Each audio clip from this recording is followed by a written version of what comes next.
Phones on silent. Away. Oh yes. Bridge. I've got a slide on that. So this, you'll be pleased to know, this is only it's only recording me this way. But if I invite anybody up, you won't get on camera. Okay. So thank you all very much. I did an intro earlier today. I think we all know why we're here, and I've spoken to most of you one-to-one in advance of today's session anyway. So thank you all very much for those conversations. They've been really, really valuable in informing the content. What we're going to look at today, so we've got outcomes for today's session. Okay, so what I'd like us to get from today's session, the first one is about knowing how you can improve your mindset and your confidence when selling. Okay, and we don't always need that, but there are times when it's useful to know how to restore and rebuild our own self-confidence. We'll talk about that. And it's interesting because when we look at mindset, it can sometimes also explain what might be going on for your customer. It can also explain what might be going on for other team members in the organisation as well. So that's going to be valuable. So don't just think of it in the context of yourself, think about it in the context of the people you interact with as well. We're going to look at connecting the sales process that we will work through throughout the course of our workshops to the customer journey. And the customer journey is more important than our sales process. So we've got to understand what does that look like and how do we make sure we're aligned at the right time. We'll do it in a really simple way. Then we're going to look at a really practical planning framework. A framework that's going to enable you to look at your key accounts and go, right, if I want to create a simple but effective plan, how do I do that? So we'll look at that today. And we'll then go on to creating what we call highly engaging reasons why the customer should see you. Okay, reasons why the customer should see you. And it sounds obvious, but I'll share some principles with you where you'll go, okay, that's interesting, because it will help you craft your message. And then we'll look at how we put it all into practice outside of the session and prepare for the next session. So as you know, we're not doing a 2-day intensive, we're doing a series of workshops so you can try some of the principles, go out into the field, see what works, see what doesn't, come back, and then we'll pick up the next set of content. Okay? Sound all right? Yeah. Good, excellent. So, let's start with, I call this piece contracting, just get our rules of engagement set. So, thank you in advance for your attention. I know I've seen you all in action already, so I'm confident you're going to be giving me your full attention. Please do everything you can to minimise any digital distractions. So, if you take notes on like an electronic pad, keep that open, but anything that isn't for the session, please just either silence it or put it to one side. Everything we talk about in our workshops, not just this one, but all our workshops, will remain confidential among this group. So if we talk about specific customers, if we talk about specific incidences, they remain confidential in the room. Okay? So I'll commit to that, and I trust you guys to commit to that as well. As we go through, you might have questions. You might think, well, I'm not sure about that. Can you explain it a bit more? You don't have to wait for me to pause for breath. Put your hand up and we'll unpack anything that you want to discuss as we go through the workshop. It's not one way. This is interactive between you and me, of course. I hope you also start to see, I've seen it as part of the session this morning, which was really for me to come in earlier, but start to see these workshops as safe zones. You can bring anything on your mind, any customer situation, any challenge, any issue, bring it and we will help you work through it in a safe space. You don't have to worry that you're going to be called out on anything or judged on it. It's about creating safety so that we can really explore these things. And we have quite a structured session, so we should stay on track, but I will ensure we stay on track. It's also your responsibility to stay on track. Okay? Just my disclaimer. Means if you start wandering off, I can also get you to call yourself back into shape. And I have a notepad, so I will, if anything comes up that we say, right, it's not strictly relevant to what we're talking about today, but it's important, we will capture it, we'll stick it on a car park, and we'll put an owner on it and a deadline. And so it just means that we join stuff up, even if it's not directly relevant to our session. And then finally, we will take a break. If anybody needs 5 minutes at any point, just say, can we take 5 minutes, and we'll just break, we'll have a comfort break, or just stretch our legs or whatever. Okay? So just say, sometimes I'm a bit like a machine, I just keep going, so I might need you to remind me. So if the energy's going, or if you just need a break, just put your hands up, no problem, 5 minutes, we'll do that. Okay? We have a 5-minute break now. Would you like that, Barry? Okay, have we got a scheduled tea break this afternoon? Yeah, I think it was 3:30. Yeah, they usually got me in with tea. I think it was on the agenda there, Will. It is on the agenda. It isn't on the agenda. No, I think that's it's scheduled about 3:30, so it's kind of really in that mid-session. Perfect. So, okay. Well, we'll probably break before then anyway, and we'll make sure that we Might are be ready good. for tea. Yes, actually, that's quite a while, 'cause it's 1, maybe 3. Okay. I encourage you all as well, if you, whatever format you use to take notes, whether it's pad and paper or it's electronic or whatever it is, just pull out a notepad, and as we go through the content, I'd encourage you just think about key takeaways. So you don't have to take loads of notes, because I'm going to forward you the PDF of the slides. You'll have all of this content after today. And there's a tool that we'll use. I've got a tool that I'm going to send you as well, an Excel tool for the planning. So you've got all that, don't worry. But as we go through some of the principles, some of the content, you'll be thinking, do you know what, there's someone that relates to, or actually in situations like this, I can feel that, sense that. So just capture it as a key takeaway and think, right, if that's my key takeaway, what do I need to change? Because that self-awareness is what drives your ability to change and improve, okay? So, in advance, think about key takeaways. The other thing I would invite you to do, encourage you to do, ask you to do, is to think beyond just our workshops. So, we're going to be having workshops every couple of weeks, and rather than kind of have one workshop, wait and then get to the next workshop before we catch up on it, I would like you to work with a partner. Just check I've got the right groups together. So we've got Jamie and Alan, yeah? We've got Barry and Maggie, yeah? And Will and Kelly. Is that okay? And what I'd like you to think about, so if you think about what makes change happen, is us being accountable to change, okay? And we're not very good often at holding ourselves accountable to change, but we are very good at being held accountable when someone else says, what are you going to do, when are you going to do it, how am I going to know? Okay? That is what drives positive accountability. So we feel that commitment. So I encourage you, as you think about your actions, my key takeaways, what I'm going to invite you to do is, in between the workshops, is to work with the one other person in your accountability partner, and just start to talk about what you're learning, how you're adopting it, what's working, what's not working, and just ruminate on the content, because it's really going to help you improve your ability to communicate, influence, sell, build long-term, lifelong client relationships and relationships with other people. I guarantee it. But implementation and adoption is the key. So there's this principle here that in good organisations, it's managers, coaches, leadership teams that hold team members accountable to change. In the best organisations in the world, in great organisations, flatter structures, it's team members that hold team members accountable. They don't rely on the boss to have to tell me that you haven't done this or you're doing that. I lean into it and I hold someone else who's a peer accountable, and I accept accountability as well. So it can be a really positive thing for you to lean into. I'm stressing it because it's so important. So I just invite you to do that between the workshops and throughout our workshop series and potentially beyond. Okay? It's also going to make Tim's job a lot easier. Right, so what I'm going to do at the end of this, what we'll do at the end of today's session, I'm just going to ask you to give you some time together, like 5 or 10 minutes at the end of the session with each other, and we'll do some breakout work in the session as well. I want you to think about what your key actions are, so as you're going through your key takeaways and actions, how you're going to help each other make progress, and how often do you think you need to review the content? So you can decide that. But just start to think about this. We'll come back to this at the end. I just wanted to start with, this is the frame, and as we build the content, as you're learning the structures, how you're going to help each other and make that stick. Okay? Because the investment is quite an investment in this program. For me, the best return on that investment is if you guys go, do you know what, we're going to make this work. That's when it really does deliver for the organisation. Okay? Brilliant. Good. So in a moment, I'm just going to come around the room and ask you all to do a 1-minute intro. The challenge is 1 minute and no more. Okay? I just want you to answer 2 questions. The first question, so this is your advance warning, right? First question, what do you love most about your role? What do you love most about your role? Huh? Not what do you like, what do you love most about your role?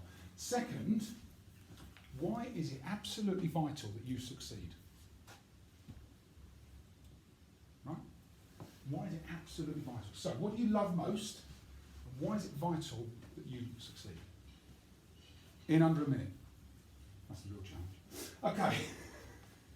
Because we're in sales, right? We can talk. That's the real challenge. Under a minute. Okay. So I'm going to come back to you in a second. Before I do that, I'll tell you a little bit about me. So you all have had some interaction with me. Let me tell you a little bit about me personally, so I live in a place called St Neots in Cambridgeshire. Many of you I think know it. It's a lovely little town, lovely little market town. I live there with my wife Katie. I've got 2 grown-up children, Grace and Robbie. Grace is 23. She lives on her own. Robbie is 21. He's at uni in Nottingham, studying medicine. Could be a future client. Who knows, right? I'll keep you posted on what he specialises in. And my background is since 1993, which is a long time ago, I've been in either business development, sales, key account management, channel management, sales leadership, business leadership, or coaching roles. So I set my business up 3 years ago. Before that, I've got kind of 25-ish plus years in sales, sales leadership, business leadership. And my last job in the corporate world was leading the what was called the C3SD, it's Critical and Chronic Care Solutions division. I know how to name a company in 3M, for 3M. Okay, so that was my last role. So I'm quite familiar with medical markets, healthcare markets, but also leading teams, engaging customers, managing strategic contracts. So I kind of know where you guys are in your day-to-day work, and I'm a kind of firm believer in this piece around get passion going, get drive and motivation going, focus on the right things, provide a support network for each other, and you can pretty much achieve anything. You guys are showing that with the results that you're posting as well in the business. But this is about making that stuff more conscious. So as we go through our workshops, we're going to make it more conscious. Okay. That's a bit about me. So over to you. Under a minute, which is the challenge. Who wants to kick us off? I'll go for it. Thanks, Will. So yeah, under a minute. So low promotion about the role would be obviously, I think the interaction with customers is what I pride myself on, and also I think I love the thrill of the sell and that sort of aspect of the role. Why is it about to succeed? I just sort of, anything I put my mind to, I want to be the best I can be at that particular sport, job, you name it. That's sort of my mentality of how I view things. So it's kind of customers, success, and then it's personal high performance, personal standards. Pretty much, yeah. Yeah. Good. Well under a minute. To the point, in and out. Set the bar, Will. Set the bar. I like it. Very good. That's what I wrote down, so. I should have given you longer. No, sorry. It's fine. Good as well. No, it's good. So there's a reason we're doing this, right? There's a reason we're doing this. It's about unlocking our own motivation. When we feel good about what we do, and when we connect with why we do it, it really improves our ability to transmit that to another person. Yeah. If we walk into somewhere feeling a little bit down, right, that we transmit that. There's a phenomenon called state contagion. We catch each other's states. And in sales, we've got to become this person that is clear about what we love most about our job, clear about why we must succeed, and that transmits to the other person without us even realising it. Yeah. So we start with ourselves. Good. Well, it's important to identify what you particularly love about the role, otherwise you wouldn't want to do the role, would you? Yeah, no. So, And if you don't want to do the role, your customer intuitively sees that. So you've got to get. This is the starting point for all performance. Okay, great. Thank you, Will. Who's next? I'll go next. Oh, well done, Maggie. Maggie, then Barry. Thank you, Barry. Maggie. Okay, I've only just started in this role, so I'm reflecting on my last role. Yeah. Love people, love meeting people, and also gaining their confidence. You can actually see the change in their energy, and they kind of begin to believe what you're saying to them. It's all true. I'm a bit of a troubleshooter, so seeing the end result whereby they've maybe listened to what you might be suggesting, they've had their input, they're now using the product, and it's actually working for them. And that's another level of confidence, I suppose. Why I need to succeed? I've got a mortgage. No, but on a serious level, I feel like I've set the bar quite high for me personally because I'm following well. Yeah. As well, so it's really important I succeed in what I do for the company and for me, because it'll make me feel good. If I feel good, everybody else will feel good. Like exactly what you've just said. So I don't know how long that was, but I feel like I've said enough. Sounds like it's about a minute. Thank you very much, Maggie. That's great. So for you, it's about connecting with customers, actually being successful for the organisation, feeling good about being successful, and almost riding that success like a wave. Yeah. Riding on the energy of it all that ignites in you when you love something. So. Very good, very good. Thank you, Maggie. Thank you. Excellent. Barry. Okay, what I love about my role, you see different customers every day. No two customers are the same. No two accounts are the same, or potential accounts. I love, the buzz of doing that, going in to see customers, seeing what opportunities are out there, and there's always opportunities out there. Why it's vital that you succeed. One, obviously, if you succeed and you're doing well yourself, the company's have a knock-on effect for that. The company's going to do well. That's what the hope is and the plan is. And I've sort of analogy I've used, I think I used it with you, that I like all my children to see that succeeding, working hard, going out first thing in the morning, getting back late in the evening as we do sometimes. It's important if you want a good job and you want a good life, that you need to do that. You do, and if my children can see me doing that, hopefully it will spur them on to do the same. Basically. Being a role model for your own Exactly, children. yeah. Being a role model and making sure that nothing in life's free. You work hard and you work that hard. Yeah, nice. Thank you, Barry. Excellent. So for you, it's also about the connections, about success, Yeah. about role modeling for your children. Brilliant. Mine seems rubbish now. I should have gone third. I should have fell off a year.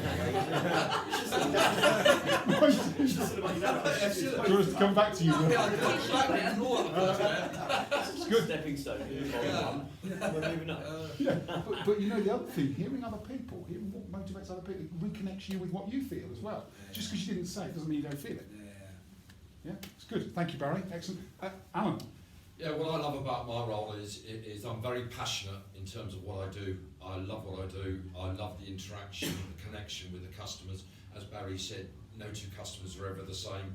I love the challenge that some of my customers give me, particularly in terms of service and support. What is vital, what I find vital in my succession is to succeed within the company, because if I succeed, the company exceeds. As Barry said, role model, for my grandchildren when they're growing up, because they spend their life asking questions, and if they see you as their role model, as Barry said, you'll spur them on to be the same. But also, it makes me feel good at the end of the day. You come out of a sale and you've got a potential contract, you come out there and you go, yes, so it makes you feel good. Yeah, very but good. It also spurs you on to the next one. Yeah, very good, Alan. Thank you. Yes, so you've got challenge in there as well. You've got variety. You've got role modelling, and it's about that almost the continual momentum that it builds within your motivation and energy. Yeah. It's true, like doing that. So just if you at the end of the week you can sort of look around and I'll close that business at the end of the week. You've got the weekend to just really enjoy yourself and be proud of what you've done for the week. Yeah. Gives It's you a good, high. isn't it? I mean, don't get me wrong. Some days you can get to the end of the week and you think, well, that was a real shitty week, But that again spurs you on to make sure that the next week is going to be a lot better. Yeah. Motivates you. Yeah. Yeah. And in sales, we're always going to have those ebbs and flows, right? Yeah. Oh yeah. So being able to tap into the resourcefulness of, okay, I've had a good week, I'm going to ride it, or I haven't had such a good week, I need to dig a bit deeper. Really important that we can do both, right? Yeah. Look at both sides of it. Brilliant. Thank you, Alan. Excellent. Who would like to? Me, Yeah, Jamie, thank you. I must say, a mix of everyone's really. Predominantly the variety of the role. Different places every day, different conversations. You have to find yourself being a different type of person with some people as well. You have to mirror some people differently. And the autonomy of managing that whole business really, that's the best thing. Getting up every day and thinking, right, what the hell's going to happen today? Let's get out there and make it happen.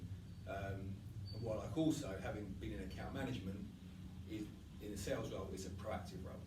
You can actually shape it. You're not responding. You're not reacting to things as much. You're actually shaping how it goes more. And I love that more than anything. I think. Why is it vital? I see. I think two things. Family. I'm at that early stage. Got young kids, so I want to give them a good life, enjoy that, and I don't want to have to do that with financial restraint. Just want to enjoy it for what it is. And a bit more pragmatically, I feel a bit of pride and responsibility for the Blink badge as well. You're the face of the company. You're the advert that they see, and you've got to succeed. You've got to put a stamp on it. Good, excellent. Thank you, Jamie. I love it. I've only got 3 words written down. That's fantastic. He built on that, didn't he? Three with the sales psychopath. That was from the heart, you see. It was from the heart. I didn't get it written down. Hey. Really good, really good. There is that, I love the shaping. I'm creating something. I'm creating momentum. I'm creating the opportunities. I'm making things happen. I'm a role model for my children. We all have responsibilities, right? So we want to meet those responsibilities in a way that helps our families and helps the organisation and helps the customer. There's nothing wrong with it. It's a commercial agreement. It works. It's good. Great. Thank you, Jamie. Who's next? Kelly. For my role, I think it's seeing the start to finish with the customer, whether it's a problem or if it's going well. Yeah. It's nice to get that email at the end of the day saying, oh, thanks so much for your help. Helping the reps on the road, being customer focused with the team. And I think it's, to be successful, my team's a reflection on me. So if they're good, then I know that I'm teaching them well. If they're bad, then I feel like it's my fault. So that's why I think it's Nice. important that I succeed. Important responsibilities of leadership, Kelly, right? It's true. Yeah, it's very good. So this is about you. Your success enables the team's success. Your team's success is a reflection of your own success. Yeah. Really nice. And for you, in terms of why it's vital you succeed, what drives you? What makes you get out of bed on Monday morning? Just a nice environment that I work in. I've Yeah. never ever dreaded coming into Link. I've had previous jobs where I've just literally sat in the car trying to get myself motivated. Psyched up. But I've never had that problem with Blink, and when I go on holiday, I'm always happy to come back.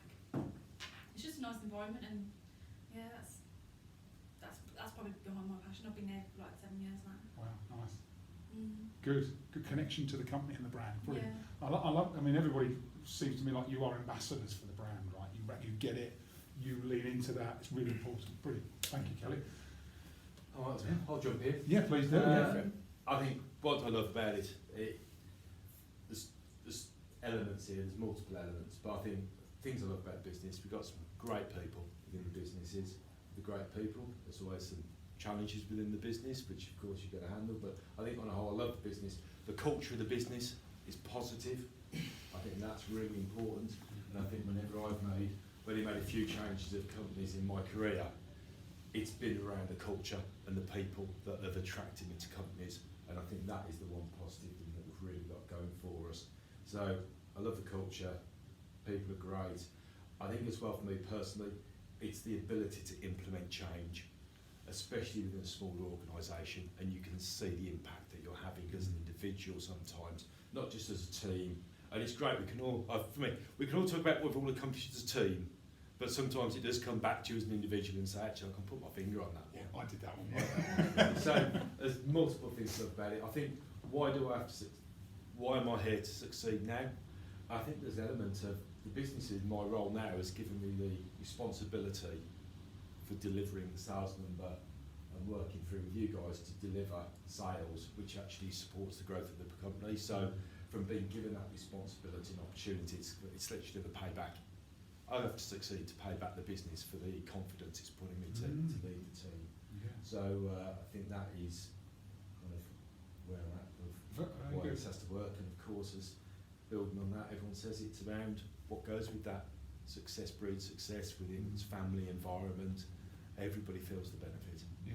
So, very good. Thank you, Tim. It's really good to hear. I don't know if you guys have had this experience before. It's really good to hear everyone in the organisation talk about why it's important they succeed, what they love about it. And you guys in the room are the reason, Tim enjoys what he does so much, why he's so passionate about it. And that success, the opportunity for you all to succeed through the work that you do together as a team is a great opportunity. Brilliant. Thank you, Tim. Right, well, this is actually a really good thing to do, because you're right, we've never really spoken openly about this. We just go, take mickey out of each other and just carry on going. But actually it's really good to hear what people have had to say. And obviously, having started the company 17 years ago, having come out of a business that I really detested and literally hated it so much, the only way of getting out was by starting up my own business. It's really so desperate. But I have absolutely loved and continue to love pretty much everything about my work. Creating a brand, a business, but most importantly, to Tim's point about, I was really passionate from the early stages about creating a culture that was a positive, inclusive, enjoyable place to work. And it gives me immense pride to see some of the marketing messages that were up there, hearing our customers talking about things that I can't help but reflect maybe a bit of my personality and how I've, through the management team and through successive salespeople, we've now got a team who are all absolutely on message and delivering that message out to customers. So I love the variety, obviously, that this role brings, having started out carrying the bag on the road, getting into sales management, and it never was it part of my plan to end up starting a medical device business. I mean, my 5 GCSEs really wouldn't have got me there, and no university degree. But so that's what I love, and what's vital about my need to succeed, it's the overriding pressure that I still feel to this day with 52 salaries that I'm responsible for delivering year in, year out, and that's 52 families who are responsible. And it's only at times like when COVID happened and we had to furlough people and we had to sadly lose some people that's the kind of stuff that keeps you awake at night, and you realise the seriousness of the role. Yet I also thrive on that responsibility as well. So yeah, Brilliant. it's good, wasn't it? Brilliant. Really good to hear that. I didn't know that backstory, Roger, so really good to hear you explain that. I love the commitment to the team. I love the commitment to the organisation. I love that you've built it from humble beginnings to what it is today. 52, did you say 52? I think we're about 52. Yeah. 52 salaries, yeah. I love that perspective. Thank you for sharing that. And it's not always an easy thing to do. And it's interesting, you mentioned brand. You'll have heard this stuff, I think it might be Seth Godin said, your brand is what people say about you when you're not in the room. Yeah. Which is what you've got from your customer questionnaire. Independent third party asking questions. Your brand, whether it's your company, whether it's you as a person, your brand is what people say about you when you're not in the room, and what you want them to say about you when you're not in the room. Brilliant. Thank you all very much. Really, really great intros. I'm delighted. I wanted to do that because I was as curious as anything. Right. So remember what that's about. That's about tapping into your motivation to succeed. Just reflect on that. Just reflect. Why do I do what I do? Why do I love it? Why do I need to succeed? It just keeps you connected. Right. Everybody in our sales roles have taken this scorecard in advance. Kelly, might be worth you having just complete it and see what you think. So what this scorecard does is, as you'll have seen from completing it, it's 46 assessment statements where you answered on a 5-point scale from strongly disagree to strongly agree. And that report now gives you an option to look at your strengths when you're selling, your blind spots, because there's things in there that you might go, actually, I didn't realise that was important in my sales role. But you've got access now to those areas where you think, right, that could be somewhere I need to look at if I've not been working on it in the past. Development areas where it's showing you, you've answered a question, you've gone, actually, I'm not sure about that. So it gives you an option to kind of go back, right, okay, let me circle back on that point and see what I need to do. And it gives you reference points.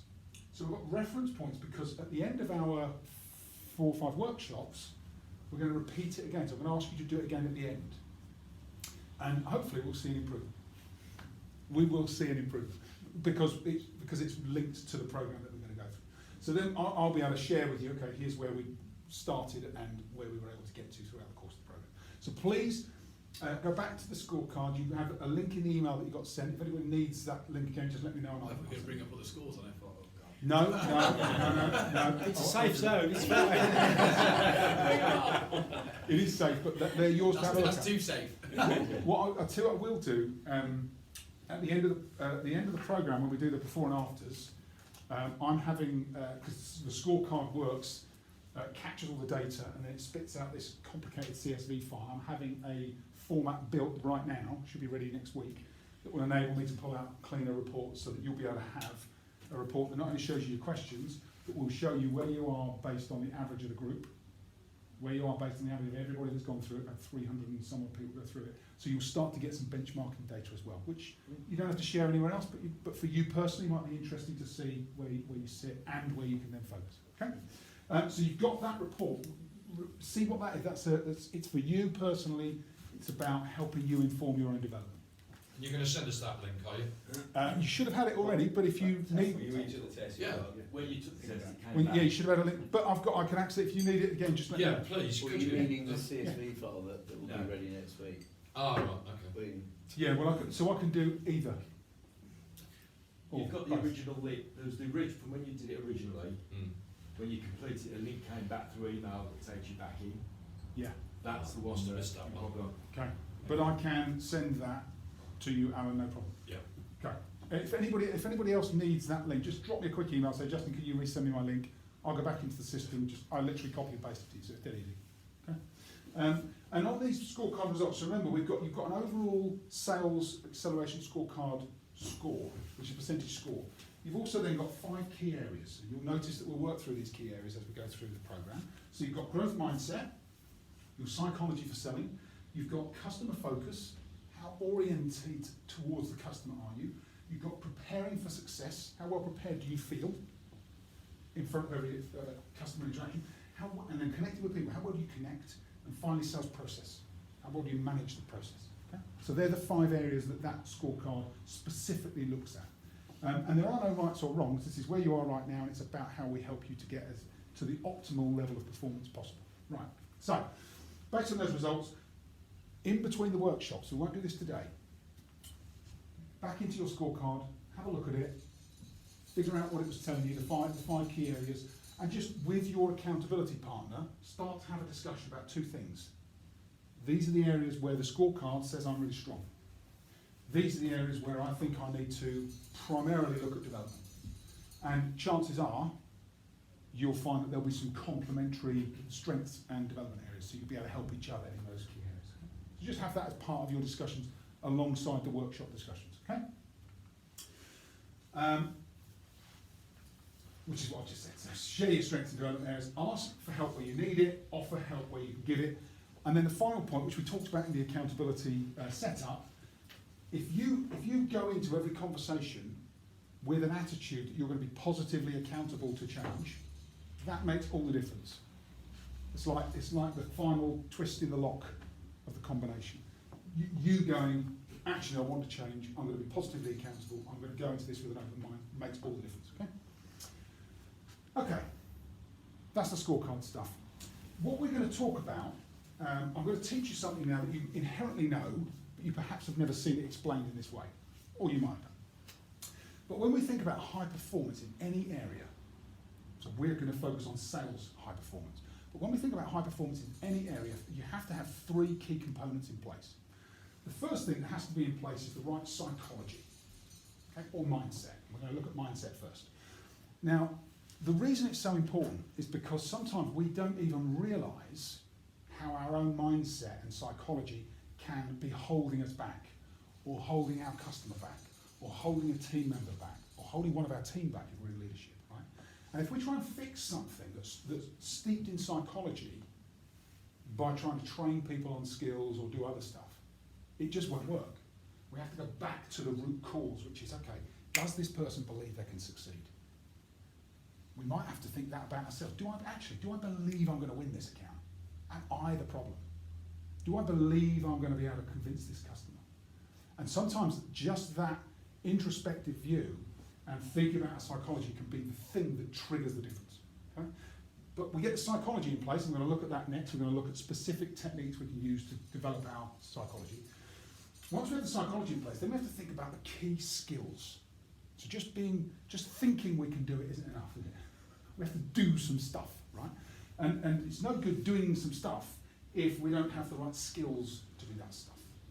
So if we don't plan effectively, if we don't think about how we cultivate listening, if we don't start to learn how to manage discomfort, we don't start to ask the right questions, we don't learn how to join up what the customer's told me they need with what I can provide as a solution and then go, would this fit? If I don't learn to do that, I will not succeed. So psychology is great, but I don't want us all just to be pumped up and running around like fists in the air. We have to be able to do our jobs incredibly well first. Get this layer in place, then we think about skills. And finally, once the skills are in place, you'll notice I was talking about lots of different things there. I was doing that in an order. There is a system that we need to use for selling. And we'll be working through that system step by step by step. But it's only going to work if we get these first 2 layers in place. Does that make sense? And it's not just about sales. This is anything in your business, in your life. get the right psychology in place, prime yourself, be confident, feel like you're going to win. Work out what skills need to be in place in order for that to happen. So it translates from I think about it, I believe it, I can actually start to do it, and it might take a bit of practice. And then how do I make sure that I can repeat that over and over again? I systemize. Make sense? This is how I reproduce high performance. Just these two without this means you'll be up and down like this. You'll be sometimes we win, sometimes we don't. Sometimes we win, sometimes we don't. Systemize so that we win every time, or 80% of the time, or whatever it is. Okay, so this is what we're going to work through as we go through all of our workshops. So let's start with psychology. Let's start with mindset. So you may have heard this term, growth mindset, fixed mindset. Right? So the difference between a growth mindset and a fixed mindset, it's quite obvious. If we have a growth mindset, we believe everything is open to change, including ourselves. Right? We see everything that comes at us as an opportunity to do something. Even if we fail, it's an opportunity to learn what didn't work, so that next time I won't do that, I'll do something different. It's an opportunity for us to grow and expand at every opportunity, and that's what really kind of hinges on a growth mindset. And this is a choice, this is something you can cultivate. Okay? And just the very fact that someone has a growth mindset means they recognise that it's an opportunity to change. I can change. If I've been here in the past, I can get here. Now the fixed mindset is the opposite. It's when we believe, actually, well, that's just who I am. That's just how things go for me. That's just how the world works. That's the box I'm in, right? And we don't do this intentionally, or even consciously sometimes. And you start to notice this in the language of your customers. You might notice it in the language of your families. You might notice it in the language of your team. Start to recognise it. This is an inherent psychology challenge, okay?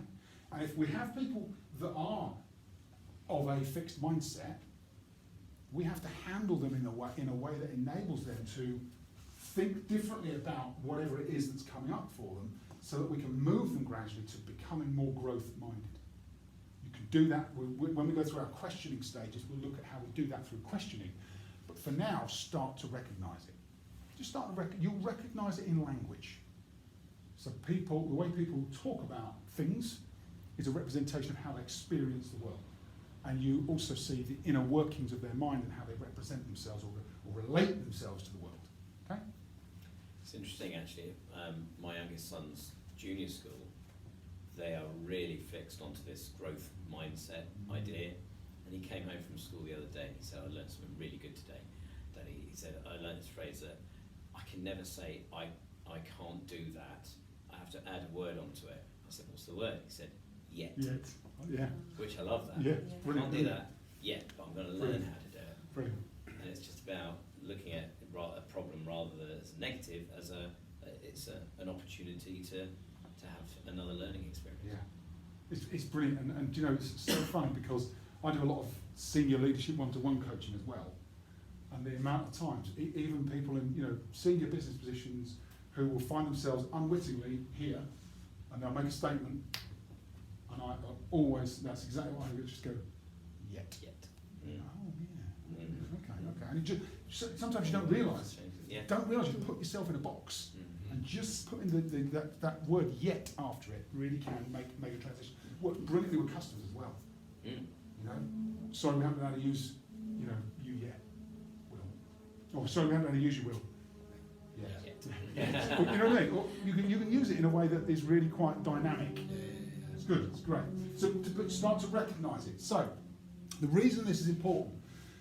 Lots of studies on mindset and how it affects everything, but your mind and your body are connected through your nervous system. That's why sometimes we think things and it makes our body do stuff, right? You think about an embarrassing experience, your face goes red. Think about something you're excited about, you can actually make your heart go, you get butterflies, right? So our mind and our body are connected through our nervous system, so it's really important that we manage our mind. And if you can move towards a growth mindset, you'll experience less anxiety and stress just from what goes on in your mind. Right? You can reduce stress, reduce anxiety. You can increase your happiness index, that can be measured. So you can feel happier just from the thoughts that you think. Create happiness just from your mind. Right? We know that. We don't often or don't always do it. We can improve our performance. We can improve output And people with a growth mindset, when you do the studies, they perform at higher levels, they have higher levels of prolific output, because in their head, that's who they start to see themselves as. It strengthens your immune system. So your body actually responds by producing the right chemicals that boost your immune system. You'll find that it improves your resilience. So in the last 14, 15 months, we've been through one of the most turbulent times in history, and if you've worked on your mindset in advance of it, you will find that you were more resilient throughout. But it's never too late to cultivate this. It's like a continual work in progress. And then finally, it lengthens your life. As if you needed any more reason to do it, it lengthens your life. And it's more than just, we talked about, it's more than just being positive. It's not just, yes, I'm going to be positive. It's about starting to see everything as either an opportunity or an opportunity for development. So this either works for me, or okay, it didn't work for me, how do I develop so it works for me? Ultimate success for me, right? So mindset, the challenge with mind, the challenge with our minds is that we have this default mode. So our mind has a reptilian part to the brain. Many of you may know a lot about this, right? So we have a reptilian part to our brain, and that's our defensive core. So it's automatically trying to defend us. And one of the things it does to defend us is worst case scenario planning. Well, what if this doesn't work out? I better be prepared for that. So because of that, 50% of the time, left undirected, our mind will go to the negative consequence. It goes to negative thoughts. This is natural, right? If you don't redirect it. So 50% of the time, negative. 20% of the time, neutral. It's not bad, but it's not good either. And then 30% of the time, I'm positive. So this is default. So do nothing. This is where you spend your time. We all know people like this, right? Where half the time it's like, God, are they really going there again? And every now and then you're like, oh, thank God they're all right. Oh, blimey, they're in a good mood today. Oh, here we go again. Right? And you see this cycle. You see this, it's because they're not directing their thoughts, directing their attention and focus. Okay? So, we know that it's important for us, but it also affects our ability to influence other people. It affects our experience of the world and our experience of interactions, right? And we know that if we have a negative mindset, we will have a negative experience of the world. We have a positive mindset, we'll have a positive experience of the world. And particularly in sales, we know, because of state contagion, that your mindset's everything, right? And the highest energy always wins. The highest energy always wins in every interaction. If you go into an interaction being positive with someone that is negative, they can't stay there for too long. Sometimes you might meet in the middle. They've pulled you down to partly their level, and you've lifted them a bit. But ultimately, they're lifting you towards the end. yeah, potentially. Yeah, you can actually get them lifting you. Yeah. So think about this. So think about on an average week, on a scale of 1 to 10. With 1 being, I feel pretty ropey, to 10 being, I'm on top of the world. What do you think your average mindset score is in an average week? Between 1 and 10. Think about it. If you want to share it, share it. If you don't want to share it, you don't have to share. But if anybody wants to share where they are, on a 1 to 10 average week. Ups and downs, stuff goes on. Mine would have been 4 or 5 years ago, probably 4 into fixed. But as the years gone on, I've grown with the business and experience. It's probably more like a 7, 8 now in the growth sort of aspect of it. Yeah, nice. Good. I think I'm probably around an 8. I'm actually really mindful of being positive, even when I don't feel it. Yeah. Regardless of what's going on in the background, because I'm actually quite scared of attracting negative behaviour. So it's something I kind of consider and think about. So you're working on this intentionally already? I have done for quite a few years, probably about the last 4 or 5 years. Good. Knowingly, not for the sales potential per se, For personally. but it helps, of course. Totally resonates, yeah. Yeah. So 8. Yeah, I'd Average say I'm weight about an 8. Sometimes I'm a bit higher, sometimes you have your bad days, but I want to be higher than lower. Yeah. Nice. Definitely. There was something I heard as well. I was at an ophthalmic conference they held in Ireland. They was getting an outside speaker, completely nothing to do with medical, and they had this lady there talking about what makes a positive person positive. And they said it's quite counterintuitive actually. It's from analysis, and they've studied this greatly, that it's the risk takers, it's the people that get out of their comfort zones more often tend to be more positive, because you don't take foolish risks, you take well calculated risks, and guess what, most of them actually work out for the positive, so it can't help but So lift fuels you. them. But there's something I always have always considered, from especially the early days of starting the business, where I had no idea whether this was going to be a boom or bust, which is about control the controllables. Only worry about the stuff that I can actually affect, and there are so many other things that are beyond your control. There's just no point getting down about them or worrying about them, and I kind of almost visualise like putting them in a box and just getting rid of them, and then thinking about what have I positively got to do today, what have I got to do to make today a great day. So I'm like you, probably around about an 8. Yeah, good. I'm very just optimistic kind of character. Good. Yeah, Yeah, I think I'm a 7 or 8, and I think the reason I'm in that situation is because before I go into my call, I'm a paperwork man, and I prepare. So when I go into my call, I know what I want to achieve from that call. I know what I want to get out of it at the end of the day. So that then focuses my mind into what I want to achieve. So I don't go in there and blunder or ruin a call. So the preparation gives you confidence. It gives me confidence, yeah. Good.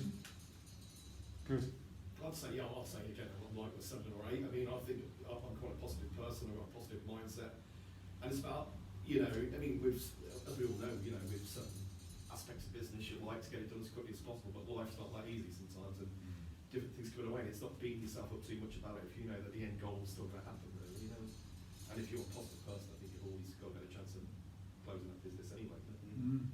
I agree. If you're lucky, your customer says to you, just be delayed slightly for that, and you're like, you obviously say it's a shame. What else can we do to help you? But if you're negative, they get negative. Yeah. Create a, Negative spiral. negative Yeah. spiral. You don't want to join them where they are. No. Yeah, You've got to lift it. This will happen. Yeah. Okay. Is there anything we can do to support? Yeah.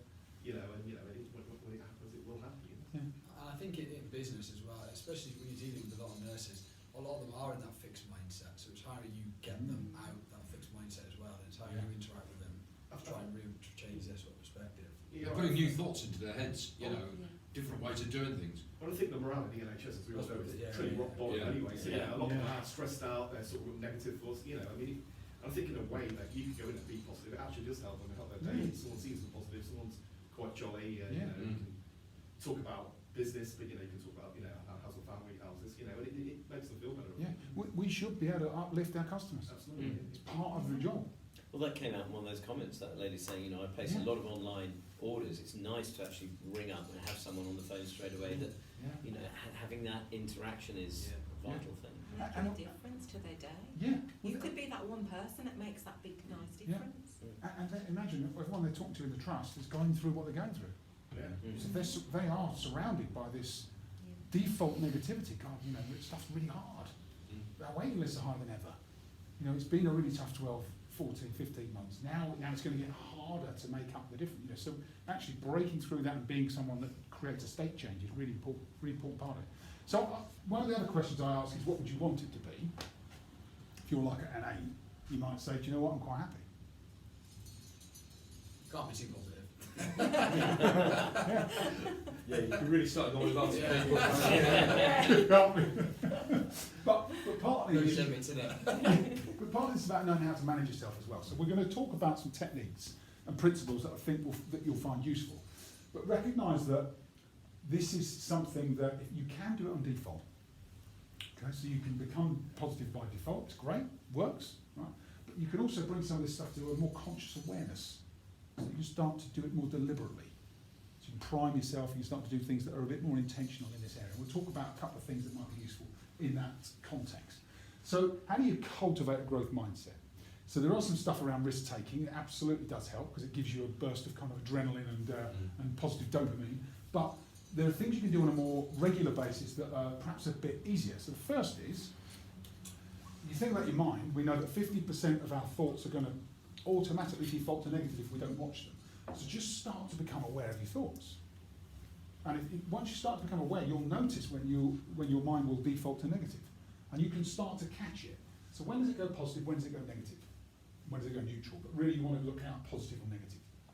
Okay, so just start to become more aware, because this stuff happens without us realising it. Second, recognise that you can start to direct your thoughts from negative to positive. I mean, I've been doing this stuff for years, and every single day, at some point, there'll be something, and I'm like, no, that's not where I want to go, and you have to turn it back up. But before I knew this was a thing, my mind would just be on default. I'd go there, and the science shows that 17 seconds on a topic is the number. Once you're 17 seconds on a topic, your mind goes, similar topic. Once you get to 68 seconds, you're down a rabbit hole. So the principle is catch it at 17. So if you go negative, if your mind goes negative, if you can catch that within 17 and go, I'm not on default anymore, this is what I want instead, within 17 seconds your mind then goes, and I want this, and I like this, and this is really good at it. So you can start to cultivate it at this first step. Notice your thoughts and start to direct them. Okay? And the best question is, what do I want instead? Okay, not that, what do I want instead? It's amazing how effective that is. So we become aware, we start to direct them, and then the other thing that happens is, we've got this inner voice. How many of you went, have we? Oh yeah. Oh, yeah. How do you know about that? Right. We've all. You probably have. You probably have, yeah. You'll have an inner voice, right? And sometimes that inner voice is your champion, your cheerleader. Other times it's the teacher that told you off at school. Might be a parent, a senior role model that kind of gets in the background. But you want to start to notice that voice. Because whose voice is that? Tragedy mine. Yeah, but whose is it? Wow. Well, I suppose it's yours. It wasn't a trick question. Yeah. No, it's your voice, right? That's your voice. Well, it doesn't sound like this one all the time. Sometimes it's a bit shouty, or sometimes whatever you find from it. But that is a voice that you control in your head. It's not on autopilot. Now, most of the time, that inner voice is a critic. Can you really do this? Are we going to win this? Why did you say that? Right, all the time. It says like, and that is what it is for most people. So what we do is we notice it first, and then we can start to move that voice over time from critic to coach. From critic to coach. So instead of it saying, why did you do that?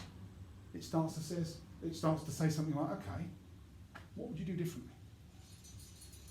Slight difference, but big difference in terms of how it makes you feel inside when you might be berating yourself versus how you can start to coach and move yourself forward positively. And you'll start to notice this in other people as well. So if you'll notice in conversation, you see they're talking to themselves. Sometimes you'll see them, it's like, you'll see a negative conversation going on. That time you see someone walking down the street talking to themselves. It's this. They're talking to themselves, right? We live in our own heads. We all do it. Some are more overt with it than others. So we start to train that voice from critic to coach, critic to coach, critic to coach. And then finally, once we get this moving, so we're moving our thoughts towards positive, we're moving the voice towards coach, finally you might need, if this is something that you are keen to pursue further, just start to create some positive triggers. When I first started doing this, I used to have a note in my wallet, I had a post-it note on the computer screen, I used to have a note on my dashboard in my car, and I used to have fridge magnets on the fridge at home, just with little notes, just to remind me. Because if this is something that you find you need, you may not, but if it's something you find you need, it takes a little bit of momentum to change. It won't happen automatically. But this will start, if you can start to do this, it makes a real difference to you. Okay? And it might help if there's anybody that you're close to, anybody that you know, share these kind of principles with people, because it can really make a transformation for people. And in terms of moving from critic to coach, it's about the questions that we ask ourselves. So instead of that being commentary in our head, start to ask ourselves questions. Because any questions we ask, we will answer. So if I say, how did you mess that up so badly, I'll answer it. If I say, okay, what are you going to do to guarantee that never happens again? I'll answer that question as well. It's the same situation. Just the question I ask determines the answer that I come up with. Does that make sense? Yeah. It's the same with your customers, and we'll get to that when we get to questioning.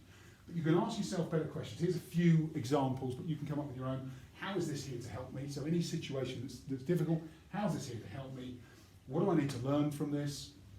How will I use this as an opportunity? How do I grow from here? What shall I change next time? So you can start to move your mind towards what you want, not what you don't. Okay, so we move from default to directionally correct action. And there's this piece around, so maybe you guys may say, do you know what, I've got this, some of these things will be useful, but other people that you might know may be interested in it. One of the things that is quite incredible in psychology is this theory around self-image. So our self-image, who we see ourselves as, what we see ourselves as capable of, is one of the biggest drivers of activity and behaviour. So if I see myself as someone who is capable of doing something, I will do it. If I don't see myself as capable of that, I'll literally fight myself for it. So if I'm trying to improve, and I haven't changed how I see myself, I won't change. So many change initiatives fail because people can't see themselves as someone who wants to be doing that. And the minute you change the identity, everything else changes. So we recognise that in our teams, in our customers. If they see themselves as a change agent, great. If they see themselves as someone who's stuck, it's all really hard, and you know it's going to be quite a challenge to get them across the line on a sale. So we actually want to start to help them with some of our questions to change the shape of their own thoughts. We'll look at that as we go through our process. Okay? And then final bit on mindset is about priming ourselves. So in high performance circles, in high performance athletes, high performance business people, what they tend to do in advance of important meetings or important events or situations is they'll do a process called mental rehearsal. So I'm sure you've all heard the process. You're an athlete going onto a race. You hear them talking about it afterwards, like Usain Bolt's classic. He says, I see myself winning that race over and over and over again, and then I go and do it. And okay, he doesn't not train. He has to actually run the circuits and do the workouts. But he visualises himself winning time and time and time again. So he'll have visualised himself winning a race 20 times before he actually runs the race. Okay, and it's not just athletes that can do that. We can do this as professionals, sales professionals. We can start to visualise success. And it might look like we're going into a customer that we are either a little uncertain of, or that someone that we've had a problem with, and we go in and we visualise them positively responding to us. We just go, okay, let's just think about going into the meeting, actually they're going to positively respond to me. So you start to expect that positive response. I then might see a deep connection. I start to build a strong rapport. Actually, it's more than just a positive response. We're connecting. They are, they're positive responding to everything I'm saying, right? And the questions I'm asking. I might see myself asking really good questions. I see a great discussion happening between the two of us. Then I see positive cues and body language. Things just like it's almost as if they're going to choose me without me even doing anything. Then I see me matching the benefits of our products to the needs they're telling me about. Oh, so you said you need this. Oh, what about we could do this for you? And then we see agreement, appreciation, and commitment. So beyond that, we start to see a relationship. And you can do all that before you meet a customer. You can visualise all of that before you meet a customer. And when you go in, you are primed then. You expect to be successful, and that transmits to the customer. Talk about state contagion. That state, the customer can feel that confidence. And I'm not talking about arrogance. I'm talking about confidence. So don't let this spill over into anything other than asking questions, connecting, doing the right thing. But it can really change your interaction, your expectation with the customer. And then you start to think beyond that meeting. So where does this go from here? Okay, so I've talked about mindset. There's a lot of stuff in there. Just going to give you a moment, 5-10 minutes, just have a conversation with somebody else in the room. If you can either go with your accountability partners or you can go with the person next to you, your call. If you want to do a bit of moving around, please do. But if you want to just, it's on to you. Move around a bit. Yeah, if you want to stand up and move, stand up and move around. Just have a conversation. So what have you taken from that? What does it mean? What do you need to do? Okay. Yeah, I'll go Barry, to do you want to Barry. come over here then? Yes. Do you want to? Might as well do it. Key nuggets. What came out from your discussions? What did you learn? Preparation Yeah, go on. makes you positive when you go into a call. Yeah. Knowing what you want to achieve from that call. Setting clear goals. Guidelines, goals, yeah. Okay, good, thanks, Alan. Identifying sort of key triggers that would sort of, I suppose, sway you either way in regards to sort of having a fixed mindset and an open mindset. Yeah. I think that's crucial, isn't it? And it's being able to identify that within yourself, knowing at what point you could turn, because it's well and good saying, yeah, I'm so positive, but well, the reality, you're not always going to be so positive, are you? There's going to be days where you are going to be fixed, and I think it's identifying that trigger to get out of potentially getting into a fixed mindset. Yeah. So So recognise early in the process or the cycle yeah. what might happen, how I to don't feel adjust. ashamed if you do feel a bit negative some days, because it is what it is in a fixed mindset. Some days you will be fixed mindset just because it's the nature of certain thing might happen. The human but brain. It's how you get out of it, yeah. Yeah, it's how you bring yourself round. Yeah, absolutely. Yeah. Absolutely. Like if you And get stuck in traffic or something like that, you then become on a fixed mindset because all you're thinking about is, am I going to be late? Well, you think if you average down the sales Yeah. rep, you've got so many variables throughout the day where you could potentially get stuck in a fixed mindset through, like you said, traffic, this, that. But like I said, what I said originally is how you then identify a way of getting out of that fixed mindset. So yeah, me and Kelly were discussing sort of that aspect of it. yeah, get to becoming more aware and knowing once you're aware, how am I going to manage it? Yeah, How do I get myself to where I want to be? Yeah. And I'll tell you what, awareness is so important. The minute you get, if you're stuck in traffic and you start to find yourself ruminating, oh God, what's going to happen? If you catch yourself and go, okay, how do I want to feel about this instead? Yeah, and also It's that simple. what Alan said then in terms of preparation, that then can sort of destroy your preparation because you're sort of stuck in that mindset. Yeah, yeah, do you know what I yeah. mean? Oh, you Stop can make, yeah, thinking logically. yeah. Emotional. Yeah. So True. so that's what we sort of discussed. Good, good. Yeah. The empathy of Yeah. thinking more of our customer.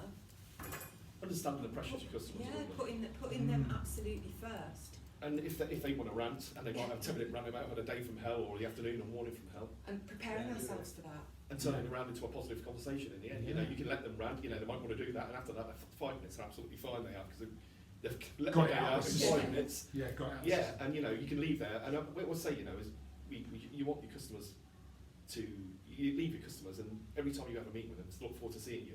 I mean, I've been on your end where you've seen someone, oh, Jesus Christ, it's coming in again.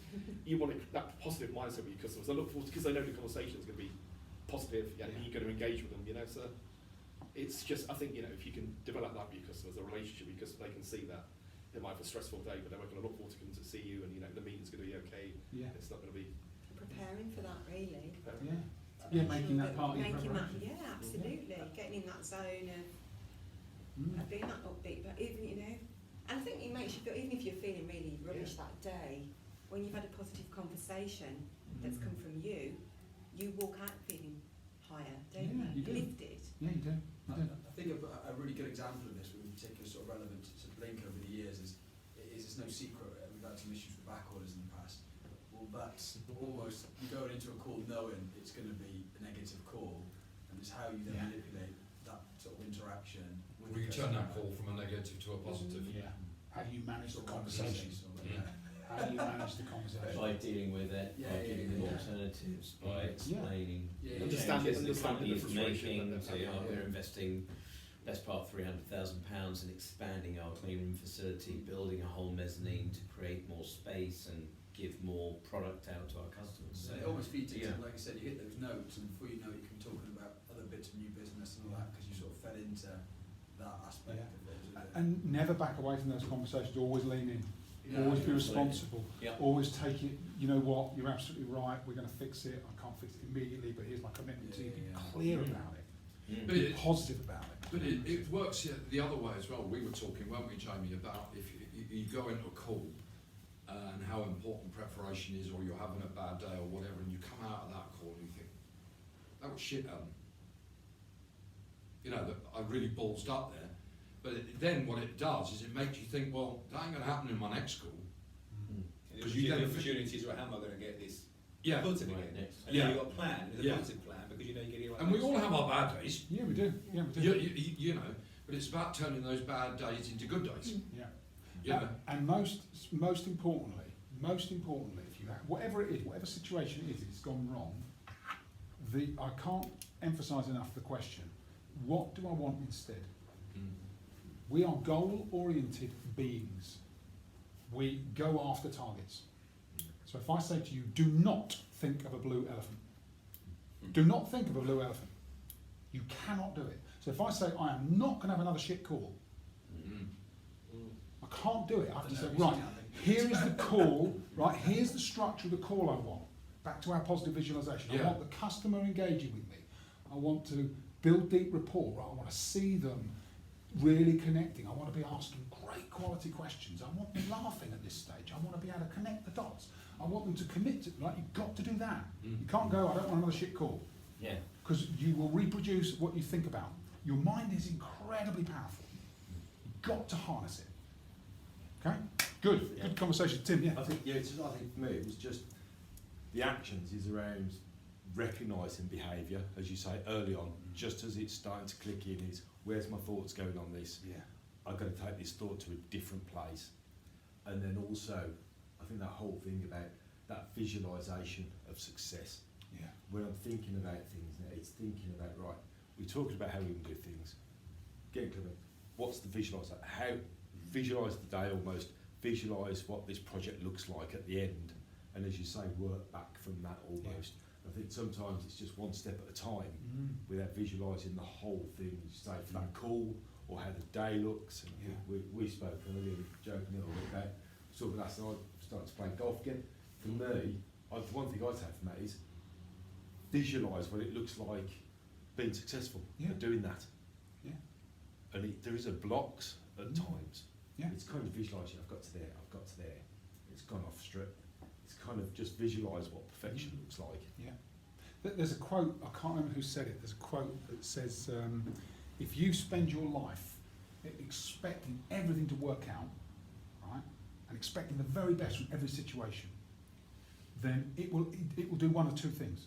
It'll either meet your expectations, or failure will come as a complete surprise. You will have spent zero time worrying about failure. Yeah. So if you're going to embrace, think about that. Every single day, expect absolute success in every interaction, in every conversation, in every situation. And the odd time when it goes the wrong way, be completely surprised by it. And then go, right, okay, back on the horse. Next one. But visualise, visualise, visualise. That makes sense? Just keep expecting. Tim and Roger were talking about discomfort, about managing discomfort. Okay? Sometimes we are in situations that are uncomfortable. Right? Might be during a negotiation, might be during a problem with a customer, might be during a difficult conversation with a team member. There's lots of those situations, right? Start to recognise, I said at the start that the mind and the body are connected through the nervous system. So when we feel discomfort, it's only ever in our mind. Remember that. So when you sit there and it's like awkward, you know, it's that awkward silence. No, it's your mind telling you feel uncomfortable. Okay, relax. Recognise it for what it is. It's your mind. And we can start to calm it, control it, and become more comfortable in situations where in the past, or for other people, they might be really uncomfortable. I remember when I first trained as a coach, and we were, so it's a 6-month program, it's really intense, there's loads of coaching. And there's loads of periods of silence. And for the first couple of sessions, there's not a lot of silence. And the person leading the course, they said, guys, can we just be silent for a minute? And everyone's kind of, someone just wants to talk because they hate the silence. But at the end of 6 months, everybody's comfortable with it. Yeah, it's comfortable silence. Long periods of silence. And sometimes within a call you're going to have that. It's just the Push nature it. of any interaction with somebody, because especially if you're talking to someone who isn't sort of, like you said, that isn't saying percentage, have a fixed mindset, they're not going to be on the same sort of level as yourself, are they? No. No, I don't know how you interact with them. It's Our- part of the. Our friend Jill at Cosmetic Care in Edinburgh, and she's doolally, basically. She's one of the best. Customer. I went to see her once, and I sat down in the office, and she was ranting with patients, and she's the manager of this class, and she was swearing around, and she came in and she was effing and blinding about this surgeon.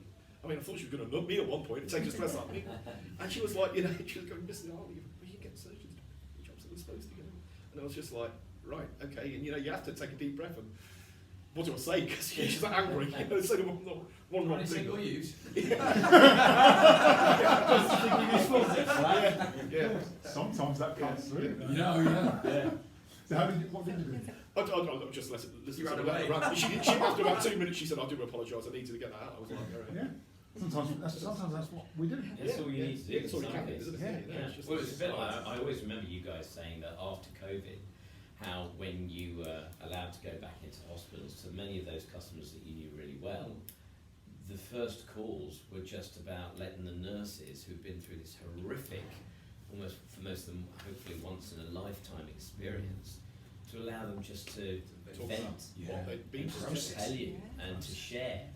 And which, you know, also said to me about the quality of the relationship you've got with a lot of these customers of ours, that they can feel secure in being able to talk to you about stuff like that. So Yeah, I see the theatre nurse in rugby when I had a meeting. She's an orthopaedic sister, and she, because of not doing elective surgery, she got sent to the ICU department at Walsgrave, and she said it was horrendous. It was like, you know, soul destroying within a day, and she was there for 6 months. You know, and she said it was just like it was like a sort of thing that you stuff for nightmares that you never ever believe would happen in real life. And it was like, and you just you know, she's just talking about for 25 minutes, 30 minutes. And recognise where your Yeah. customers are now, right?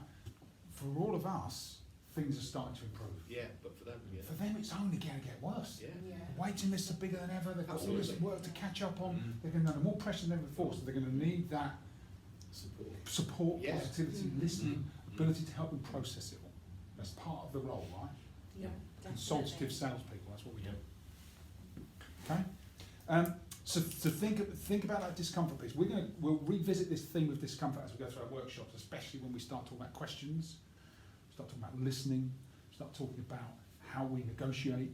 We're going to cover this a few times. So remember, when we come to these sessions, it's all about how we manage ourselves. And when we manage ourselves, it's always managing the mind. And just learning how to direct the thoughts, the feelings, the dialogue. Okay? Good. Excellent. Where are we? 20 past 2. How long are we going? An hour and 20 minutes. Do you want 5 minutes? So 5 minutes. Quick leg stretch? yeah. Yeah, brilliant. Thanks, guys. Excellent. But we will keep revisiting it as we go through our workshops.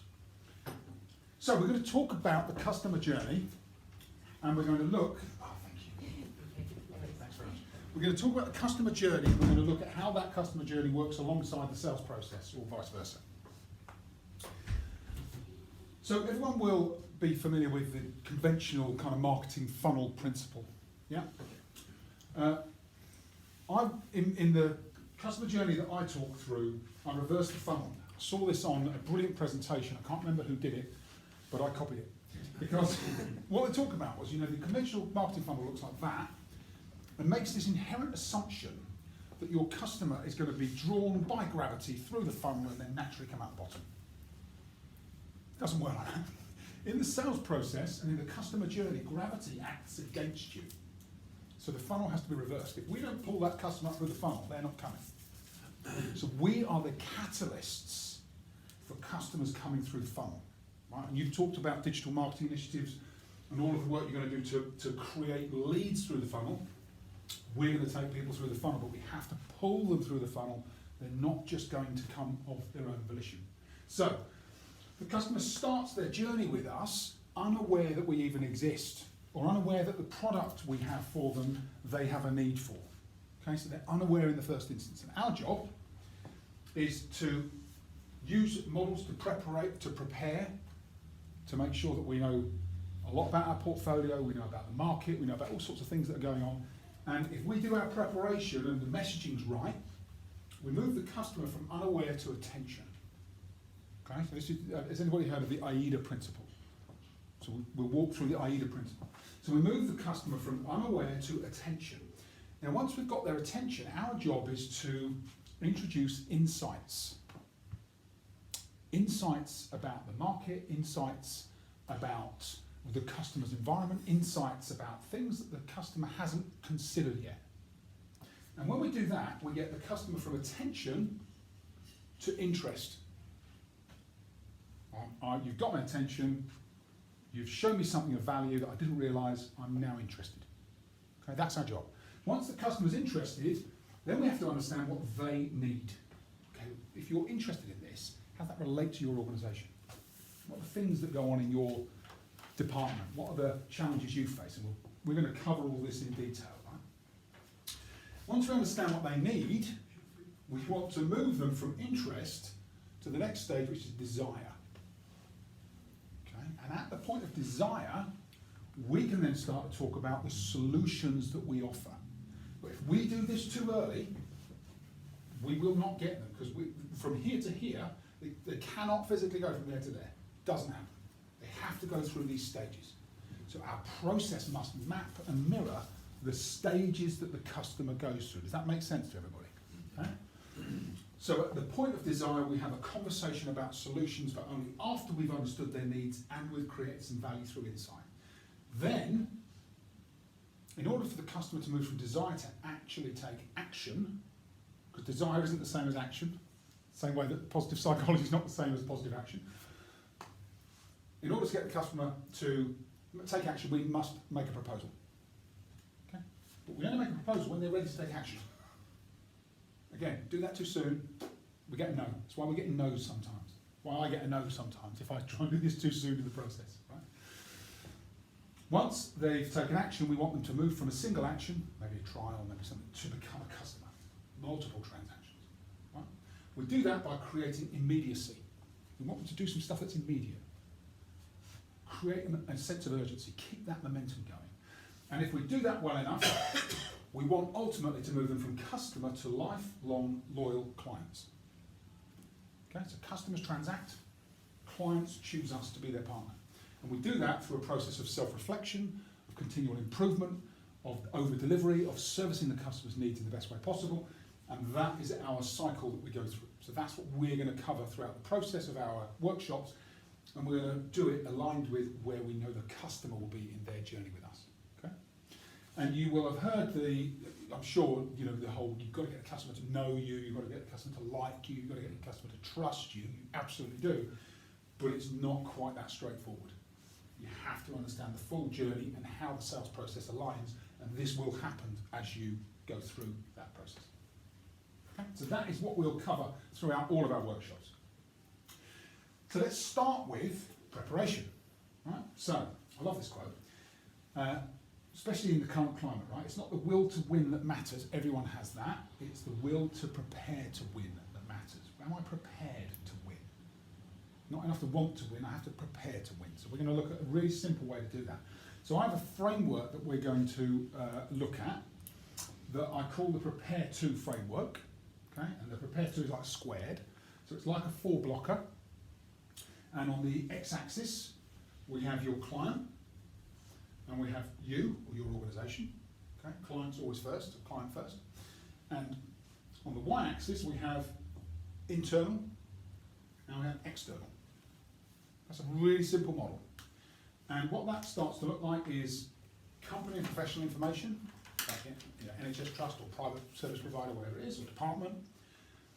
External, what's going on in their market, in their world. Externally for them, in their profession, in their specialty. Internally, how do I manage myself, my process, my products, my portfolio, everything that I'm taking to the customer? And then how do I externally validate in advance what I'm going to tell my customer? Okay, how do I create external validation in advance? So, what that might look like as we go through each of these stages for the first section. So this might be their organisation or professional information. So it could be strategic visions and plans. A lot of trusts publish this. They've got a plan on a page, so you can start to see this really clearly. And I know you're looking at individual departments in the trust, but their plans will be aligned to the strategic plan of the trust. They might have announcements. A lot of trusts will publish their board meetings, so you can get all of that stuff. What are the key initiatives? You can start to filter down into this information. What's going on their website or their social channels? Are they doing stuff on Twitter or anywhere else that they might have a social media account? Who's in their network? Are there other third parties they're outsourcing or referring patients to, or vice versa? And who are the key decision makers? Who are the key people I need to keep my eye on in that trust? Okay, so that's the internal in the client. External. in the client, or for the client? What's happening from their perspective in the future? What have they got their eye on? What are the big market trends that are happening in ophthalmology or dermatology? Right? What's happening competitively, either for them or for you and them? Sometimes their competition is your competition. Sometimes it's just their competition, especially if they're a private provider. What's happening in the landscape for them? What else, if you open up the field of vision, what else is happening? What opportunities exist that they may or may not be aware of? What threats exist that they may or may not be aware of? And start to do a bit of digging, and you just pull together a really simple plan that informs you in advance of what might be happening for them. So then internally for you, so we've done this piece first, this is always the first piece. Internally for you, what personal preparation do you have to make? What insights and knowledge should you be gathering? What relevant experience have you got that you're going to take into that discussion or meeting? What's the sales system? We'll be working through that. But what you might think, okay, I'm at this stage with this customer. This is the part of the sales system I perhaps need to focus in on most. And what tools, assets, resources, samples, white papers, evidence, whatever that is, what else might I need to be thinking about? And then externally, use cases, case studies, results data, WLC is whole life cost, ROI is return on investment. What evidence could we gather that gets the customer to look beyond price? And how do we position that in a way the customer recognises as valuable? What models and systems might we have in place that demonstrate efficiency, productivity, costing use, all that stuff? And which referrals do we have that may be influential on this customer? Do all of this preparation in advance. I'm not talking about hours of prep here. This should take you 15 to 20 minutes to pull one of these together. So it's about key accounts, and it's about a strategic approach that makes you feel really well prepared in advance and means that you are well informed about your customer and what's going on. Now this box, you may find, is fairly similar for all of your key accounts. You might find this box is fairly similar for all your accounts, and this one. But this box is really going to be tailored for every account. But once you build this structure, you'll start to have a plan that you can take and deploy, and it will just make you feel more confident in every interaction. Now this doesn't replace CRM, this complements your CRM, so I would advise that this becomes something that perhaps lives in the CRM by account as an attachment. My account plan is this one, or prepare to framework is this one for that account. It just becomes a reference point for you, and it's something that you're constantly either reviewing to check its accuracy, or you're updating with new information as you find it. Okay? And planning is one of those principles that is so important to success, but can become burdensome if you don't take a consistent approach to it. You can kind of go, okay, where do I start with the plans? As a simple but quite comprehensive model, I think you'll find that this works really well. And that's the model. I have a template which I've actually emailed to you, Tim, this morning. So I will, at the end of today's session, probably tomorrow, because I'll have to upload the video, I'll send you a link to the video on the YouTube channel. I'll send you this plan, and I'll send you the PDF of the presentation. I'll give you the headline actions that we've got as well between now and the next workshop. Okay? Yeah. So we've got mindset first, and now we've got planning and preparation. I've taken an account plan. So you will have on this worksheet, you'll have 5 empty template plans. You'll have one that is like a generic framework that shows you that structure, so you can recognise what was in each cell. And I've pulled together a very Janet and John example of like Birmingham Hospital Doctor Optics, and I'm the sales rep, Justin Lee. And I've actually put some links in there, some stuff I found about Birmingham. So who covers Birmingham? Oh, good. So I'm just going to go up, but no, I don't. So that might be useful. Thank It you might be very useful. much. There's some stuff in there that actually I've found about, but a couple of links I've put in there that might be useful for you. Okay? Thank you. And that'll be in the actual document, that'll be the example one that comes through. Brilliant. Okay? And it just gives you a way to think about, how do I approach my customer? What are the key things that I can be resourcing and referencing, so that in that first interaction or in ongoing interactions, I'm taking an insight-led and value creation approach. Okay, insight-led value creation, insight-led, because what we want to be doing in all these interactions with customers, every time we go and see a customer, We want to be leading with some form of insight and creating value all the time. That's how we become partners with the customer.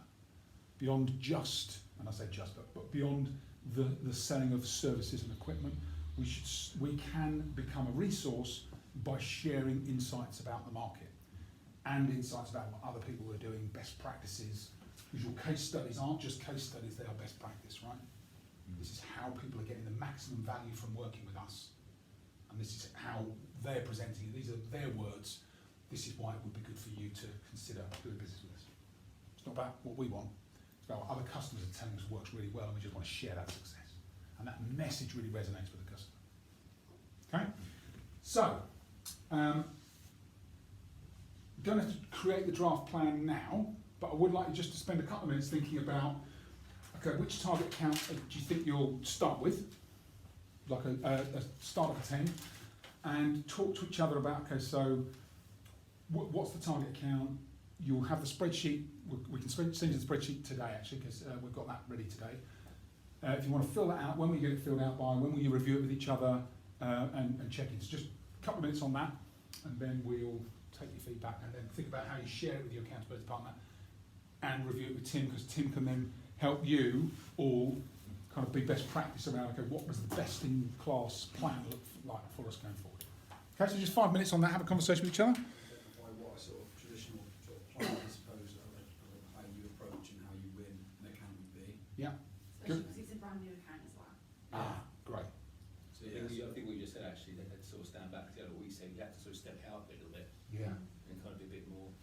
Sometimes you sort of go on autopilot, don't you? You just sort of do it and you Yeah. just follow the Yeah, you can't think sort with the of truth route that you've done. So I think as well the power of, as you say, when we was looking at those initial stages, demonstrating to the customer before we get to discuss anything about kind of what we think we're going to do and the value and everything else, is demonstrating some of that understanding of their environment and themselves as a customer. Yes. To start to get to that level of engagement, that actually you're talking to them and it's like, this person's already bringing some value to me, that one, they kind of seem to understand of me, what we're doing here, but also those other reference points to understanding their wider environment. And I found some of the most relationships with customers I've had is, we've probably spent 10-15 minutes talking about what's happening around them in the environment, Yeah. kind of what's happening on the service level, where everything's moving from. Sometimes it might be a reference to another company. I know we're not going to get into kind of slagging people off, but also people are also wondering about sometimes people and other organisations. So again, being aware of your competitors, maybe what their messages are, what's happening within them, just builds that confidence Yeah. that actually this is somebody that is bringing value to me even before we actually talk about my physical need. Yeah. Yeah, and to tell you what, you're absolutely right, Tim. The power of doing this, if you can get into the habit of just before a key meeting, spend 10-15 minutes, get on their website, look for the latest updates, just see what's going on, just familiarise yourself, understand how are they subcontracting out, if so, who to, how's it all working, get some of the key messages. So years ago, when I was managing the medical business at 3M, we were going into a really important customer opportunity with, I don't know if Tim's company were involved at the time, it might have been, at Worcester. Really huge opportunity. They were recontracting all of the wound care portfolio. And we were asked to go and present. And as the business manager, I was asked, the team said, would you come in and just do the opening? I said, yeah, of course. So they had the product-based presentation, but I led the presentation. So I said, I'll prepare some slides. And I spent half an hour the week before researching the trust, Worcester Trust. And it was at the time, I can't remember what year it was, but they'd had really bad flooding. I don't know if you remember the year when Worcester just flooded. Oh, we're in Worcestershire, aren't we? Or round about, just everything flooded. And there were articles in the newspaper, in the local newspaper at Worcester, and on the NHS website about hero nurses who had made it in through the floods. And one in particular, the chief exec had written a blog about this nurse whose father was a farmer, and she borrowed his tractor to get through the floods, to pick up other nurses, take them to work, and make sure they could make a night shift work. And it was just reading the articles like amazing. So I had all these. So I created a couple of slides on it, right? This is what's happening in your trust. This is the commitment your trust shows to your patients. This is how well your chief exec respects your teams. These are the lengths you'll go to serve your patients. And these are the lengths we will go to serve you. And I just joined up. This is what you do. This is what we will do. And I did the first 10 minutes. At the end of the first 10 minutes, I had a couple of the nurses that were sitting there making the decision in tears because they'd lived it. They were so. They were running skeleton staff. They couldn't cover night shifts. Some of them had been in on wards. They had patients that were suffering, and we're dealing with nurses, doctors. They're emotional. They're dealing with patients' lives. So sometimes this seems like a very functional exercise, okay, and it is, but it creates a huge opportunity for you to do something different if you can get these pieces right. What's going on here for them? You're not always going to have a flood, right? But what's going on? How's it affecting them? What are the things I should be referencing that kind of get, oh shit, this person really gets us? That's where the power of this planning is. Okay? Really connect with it. It's more than just sometimes planning can feel a little bit, it's a plan. But this is more than that, okay? So you use it to your advantage. So, we'll send you the plan. You've got your target account. Any other questions on that? Anything else that you might need to clarify before we move on from that? One thing I will do tomorrow morning is just on that for CRM is I'll show you, make sure everyone's clear on the cards where you can attach these types of documents.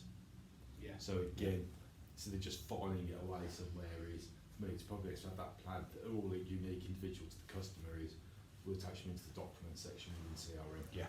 Right. You've got that visibility, you always know it is, because if you're like me, you create a file, you file it somewhere, and then I spend 20 minutes looking trying to find the bloody file. Try and keep it simple. Excellent. Thank you. We're at 3 o'clock. Should we keep going till 3:30 is the break? Yeah. Is that right? Everyone okay to keep going? I did tell them to bring coffee in earlier, but let's just keep going. Well, when they come, we'll take another 10 minutes. Yeah. Okay. Good. So that's planning. So we do planning. We get our insights, and we start to learn. We know about our customer, right? But we want to start to learn beyond the customer. We want to start to learn about the market. We want to start to learn about the things that are impacting them that they perhaps don't see are impacting them. And once we start to do that, we start to gather insights. And we have to do that because we know that it's harder than ever to get hold of customers. There's so much going on for them. You know this, we know this, but let's just check in on why it's harder. It's harder because in our general lives, there's more digital going on than ever before, right? They'll have that going on internally for them, externally going on for them. They'll be getting more email communication that they can deal with. They'll be getting more messages from people internally and externally.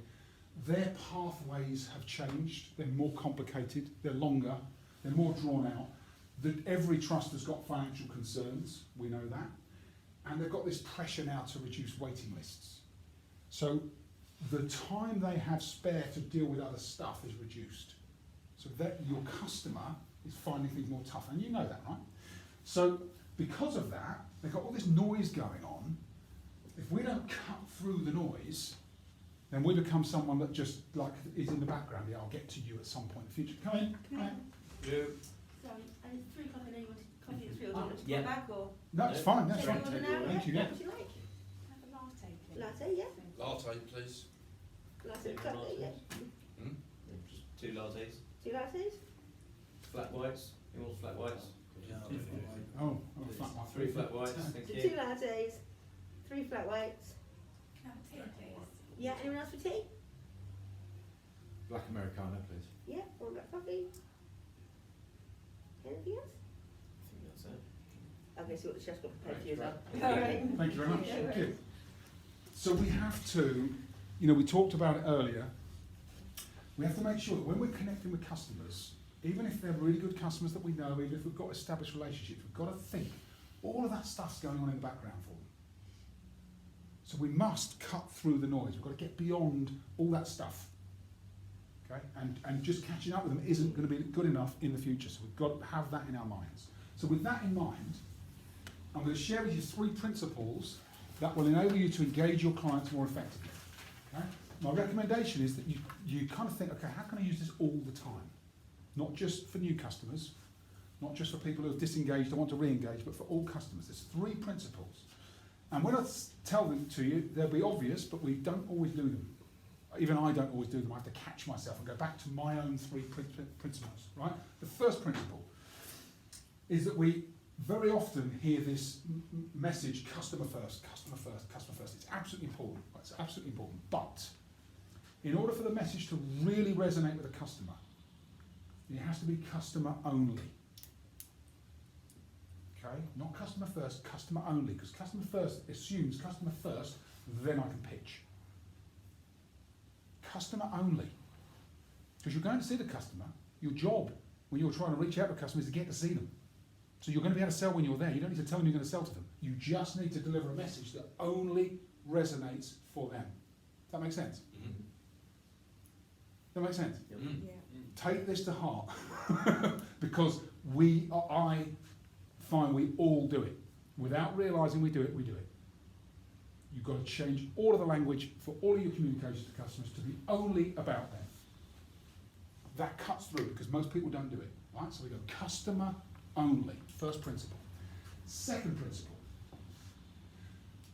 think about the outcomes that we are creating for the customer. Okay, so not what we do, not what they do, the outcome they get from what we do together. Does that make sense? Mhm. So it's based only on the customer and only on an outcome that they get if they work with us. Might be a year down the line, might be 5 years down the line, but you've got to be outcome based in our message out, okay? So customer only, outcome for the customer, first 2 principles. Third principle, there's this principle called the power of peers. The power of peers, and what it means is, it means that other customers are already getting value from you and your organisation. Okay, so it's other customers are already getting value from you and your organisation, but your customer doesn't know that. Your potential customer doesn't know how much value other customers are getting from you. They cannot read your mind, right? But when you express it in that way, what happens is that your customer starts to see you in a way that creates external validation and authority. So rather than saying, at Blink Medical, we make great instruments, and those instruments reduce, cross-infection, contamination, they increase productivity and efficiency, they save money, yada, yada, yada. Rather than us saying that, our position is, other customers tell us that some of the key reasons they deal with us is because they find that our instruments help them reduce cross-contamination, improve productivity. Then you can say it all you like, but you're not saying we do this. You're saying other customers tell us this is what's great. And just that difference in the language translates to the customer when you become externally validated, and even though it's you that said it. But you need something to back that up, right? So Yeah, they yeah. say, okay, so who's the nearest customer? Yeah, so yeah. you need to have that prepared. You Yeah. need to know you've got someone that you can use as a Reference. third-party referral. Absolutely. Yeah. But because you're established, you've got customers that are doing that. This is about sharing the best practice. Absolutely. Yeah, don't make it up. I think this is this really fits in as well it's really great to do this now, because when we're thinking about our material, is how we integrate and we put it into the material. Yes. So you've got those validation points. So from the customer interviews we've done, we go back, we've got the authority to use some of those comments and statements. And as you say, that whole thing then about being able to actually drop some of these things in, that kind of power of the peer. Somebody said this about us, this Yeah. is the value they're getting. Yeah. These are the great results they're getting. People follow. They do. They do. And what happens? Come in. Hiya. Hi. Hiya. I've got two labs and another So if you'd like to stand up for a minute, got your legs. Yeah, of course, yeah. Yeah. If anyone else wants to stand up, yeah, it's no problem. You'll notice I stand up all the time. Just the other thing about it is it gives you energy. Yeah. Standing up creates energy. So, okay. So let's revisit our 3 principles. Our 3 principles. This is about how we message out to customers so that we get their engagement right at the start. Remember, we're doing this having researched the customer and we've got an account plan. So we've got some insights in that plan. And those insights in that plan are going to help us with the messaging to the customer. We're going to do some work on this in a moment, but let's revisit the 3 principles. Principle number 1. Don't think customer first, think customer only. Okay? Only use language that is in your customer's best interests, because that's what they want to hear. Because we all only really want to hear about stuff that's relevant to us, don't we? At any point in time. So customer only in the messaging, outcome focused. Not what you do or what they do, but what outcome the customer is looking for. So customer only, outcome focused. Okay? Third principle, the power of peers. So we said it's about other customers getting value from you and the organisation and your service and all the stuff, all the great stuff you're doing, that the customer, that one customer cannot possibly know just how much value you're creating for another customer unless you can explain it. They just can't, you know what I mean, they will not join those pieces up. That's our job. And it creates external reference points, validation and authority. It does a few other things, 3 things will be happening in your customer's mind when you do this. The first thing that happens is they get curious. So if I tell you that someone else that's doing what you do is getting a better result by working with me, you're like, really? That's curiosity. Curiosity starts. And as you start to unfold and explain that in a way that is customer only, outcome focused and about someone else, they also get reassured. Oh, okay, so more is possible. Makes me feel better about the work I'm doing. Okay, I might not be there yet. I'm interested, but I'm reassured that something better is available. And then what happens is they start to fear of missing out. If I don't act, if I don't work with Alan on this or work with Maggie on this, I'm missing something that my organisation could be benefiting from. It's all in the messaging. Does that make sense? Yeah. So, what we really want to do is we're thinking about the end in mind. What is the end in mind for the customer? We're thinking about what is the outcome of meeting us. So we're bringing it back to a meeting with us. This is about messaging about a meeting. So this is about getting high engagement in meetings every time. We must think from here on in. When the customer's meeting with us, they are trading time that they could be doing something else. So we have a duty to make that the highest impact time possible. Would you agree? Yeah. Really important that we do this, right? And so we've got to get them to think this is so important, I must meet with Jamie, with Barry, with Will. Yeah, we've got to get them thinking that, this is so important, I must meet them every occasion. We're never just checking in. Yeah? Okay. So, also an error as well, the sort of limited time they have because of the constraints of COVID as well. yeah, The time you do get to spend with customers is utilising that to the best. absolutely. Absolutely. I mean, I can think about this as well as different times when you're having conversations with somebody, or somebody comes to see you about something. Everyone's got a line in their minds, and I can almost visualise this happening myself. Of somebody's talking, literally, you feel as if someone's talking at you, but the value of what's been said at that moment in time isn't high enough to overcome the other things that are going on in your head, that you feel are your priorities, and on that place, you don't hear anything. Like sometimes in that situation, if someone's talking, you're thinking, I'm kind of looking at you, My mind's somewhere else. but it's just All I noise can hear is because blah, blah, I'm blah. thinking of these 3 things that are in the back of my mind, which are my priorities today. So it's that I think is really important about ensuring that customer and person knows why you're there and what that outcome is. Yeah. Because you're right to, even if you can get the meeting, if you haven't done this, if the customer isn't fully present in the room, you're not going to close any business. No. If you haven't got the customer present, and they're present because they know why you're there and why they're there, if you haven't done that work up front, chances are you've got limited engagement and it's not going to go where you want it to go anyway. So this is so important to get right. On that, with really, as you say, it's just not being there almost for the sake of being there. You kind of look at call them and say, right, I'm going to go and see 5 customers today. And I think sometimes that trade-off, and I think we all see the benefit as well of having that ongoing contact with our customers, that physical contact, seeing them, engaging with them, etc. So you are in the front of mind. And I think sometimes it's that dangerous thing of actually not overdoing that, but making sure that they do feel there's value after you've done that. So for yourself, for our outcome might be, I want to make sure that I'm still front of mind with this customer when they're thinking about their instruments or they're thinking about their packs. But it's going in there with that intention that it's not just a check-in, it's that when you're coming away, you think, I've just kind of completed that objective that I've set myself, that I will be the first person they call. And I guess it's getting enough value in that type of call to get them engaged. Absolutely, Tim, and I would go beyond that and say, my personal objective may be presence in the account. Okay, that's a perfectly good objective.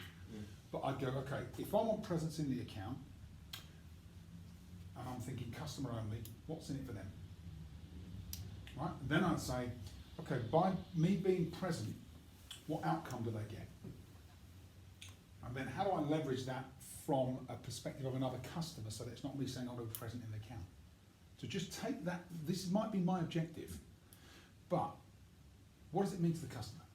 So, for the customer, me being present in the account may be that actually for them, that's about reassuring them that whatever happens, either myself or someone else from the team is always going to make sure they get the best possible service. And so it may be coming to talk to them about, I want to come and have a review with you about the service we provide and how we take it to the next level. So it's not about me being present, but that will inevitably be the outcome. Right? But I've got to think about it from the customer's perspective only. The outcome of that may be a number of things for them. Might be improved clinical confidence. It might be more efficient supply chain. It might, there'll be a list of things, right? We may have already done some work like that with another customer, where you go, you know what, we do some really good work over here, and we haven't done it with this customer here. That becomes, so all of a sudden the message joins up. Yes, I want to be more present in the account, but I language it in a way that completely resonates with the customer, and the outcome I get coming out is that I'm more present in the account.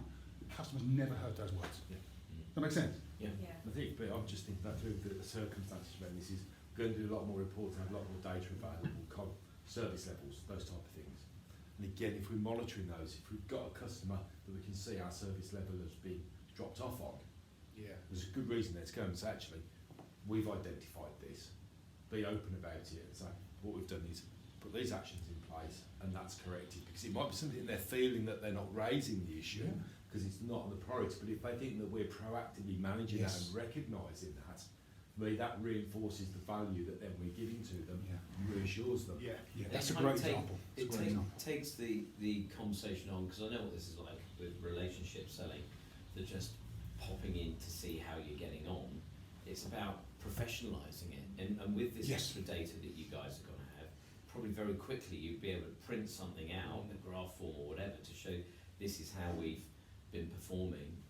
We've dropped off here and here, it might have been down. You can explain, and you can then talk around it, and what are you seeing in the future? So again, it's reinforcing that relationship with that customer. Going in, take some donuts if you want, which is always the standard. But you're creating more professional approach, because you're also giving them some valuable data. Who I'm sure competition might not be. When I was at Monaco, we used to build them, we had the partnership agreements, and we had a proper, almost, for the bigger customers where you got that solid agreement, we built into the agreement that we were going to have these quarterly business reviews with you. Again, and these are the things we'll cover on that. Again, that was almost then a diarised appointment, that they could see the future value that we were following up on this. So again, for those bigger customers, actually having that more formalised time in the diary to say, actually, we're going to review a few things at this point, is quality. Where have we been on quality? What's service like? What are the opportunities like? What benefits are you getting? And to try and formalise that in their minds as well, again, just drives that reassurance. Focus just on your top 10 accounts, maybe. That is a great point, right? So what Tim's just mentioned there, that quarterly review cycle. So I'm very similar experience. One of the things that we used to do as a team is throughout that quarter, so you'd have an agenda for each of those quarterly reviews. Throughout the quarter, just keep a note of everything you do in that account. All the interactions, all the meetings, all the training, everything that happens throughout a quarter, and then in that quarterly review, at some point in the meeting, not at the start, because you want to start with the customer first, but then towards the end of the meeting, just say, oh, and by the way, I'd love to just show you this single slide. Just wanted to reassure you of all the things that we're doing to support you and your organisation. And you'll be surprised over a quarter how much stuff starts to stack up. And then in the Q2, you go, that was Q1, this is what we've done in this quarter. And then at the end of the year, you pull the 4 slides together, you go, just as an overview of all the stuff we've done for the trust in the last year, 4 slides, bang, bang, bang. Is there anything else that you'd like us to be doing, or how do we take this to the next level next year? And all of a sudden you become so valuable, Yeah. they don't even think about price or looking elsewhere. Yes. I think for me, the failings I've seen in the past is with especially large customers and the private groups, where you see this more is you get to a point of they want to talk about a contract or negotiation and stuff. And suddenly what's happened, and I've heard the discussion so many times from some of the key account managers, is, well, over the last 3 years, I've done this for them, I've done that for them, and it's kind of, do they know that? Have you told Where's them? that? Have you Yeah. told them? Have you Is told it recorded? So actually, when they're talking about price reduction, you can go back and say, evidence-based, well, actually, Yeah. 9 months ago we did this for you, we've done this for you at this point, so actually, we've been moving this along stage by stage. So almost, don't just come to me and expect everything all over again or repeat. So I think it's that point, and I think where we are now with CRM, recording activities, when we're kind of, as we suggested, having those reference points where we've done something on price for a customer and we're formalising that process, we can go back and say, for these customers, this is what we've done for you. We can map that out for you. And it's so powerful. When we get to the end, in one of the final stages of our sales process in immediate action, we will be clear on what we've covered with the customer. We'll do all of the great work that we do to gain commitment, ready to move the sale forward. And the final step of that process is 3 stages. Thank you for the business. They could have chosen anyone, they chose you. Testimonial. Thank you, feedback, testimonial. So thank you, feedback, how's it gone? Can you give me some feedback on how we've performed? Because that invites the customer to tell you how great you are, right? And they do. People like to give you positive feedback. Oh, would you mind if I put that into a testimonial? Oh, and is there anyone else you'd like to refer me to offer the same great service? So and if you can make that part of your sales process, and that's what we'll do, we'll make it part of that rhythm, then at your quarterly review, you've got all these great testimonials that you play back into the trust as well. So you just keep building and building and building your credibility. But for now, we're going to go to compelling reasons why. So you've got a load of insights, right? You may not be fully leveraging them at the moment. So this session is about let's draw as many of those out as we can. We won't get to everything today. I'd encourage you to keep doing this beyond today's session. But for now, in your pairs, just pull out what, if you had to get really compelling on the reasons why your customers should see you, think about these 3 principles. Customer only, the outcome we create for the customer, and the power of peers or external validation from other customers. Okay? So those 3 principles, what are the bank of reasons I should be using to make sure that the customer always sees value in our interaction? Okay? So just spend some time together, pull those out. As I say, we won't get everything today, but let's get a quality series of statements. Great. So, what did we come up with? Which group wants to go first? Alan. I came up with a scenario where I had a trust that was using a product of ours, Yep. and another hospital which was part of the same trust were not. Okay. So I got a third-party referral from the matron and nurse manager that was using us, who was great friends with the matron in the other trust, Yeah.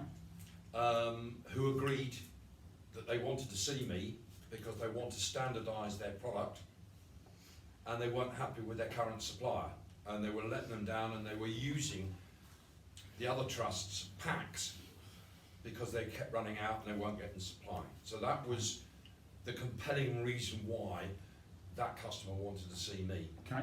Yeah. Good. I think the underlying thing, there were a few examples here and there. I've been using, obviously, I'm new, got to meet you. Yeah. It's Yeah. a ticket, really. But I think ultimately what it comes down to is you're going you're not going in for yourself, you're going in for them. You've got something for them. Yeah. You've been asked to go in to do something. You had a conversation recently with somebody, and you've been asked to follow it up. So you need to get something decided to come in, and it's for their benefit, not mine. That's the point. Okay. So be a bit more specific. How's it for their benefit? Moorfields, for example, they're sort of touting around for reusable business. They're sort of shifting their buying process of what they're using a bit. And it's a slow process. We had a conversation. Yeah. I've now got some samples that I need to put in front of their hands, which they need to handle and hold and start having discussions with and start pushing it forward for them. Why do they want reusable? They've done a cost analysis.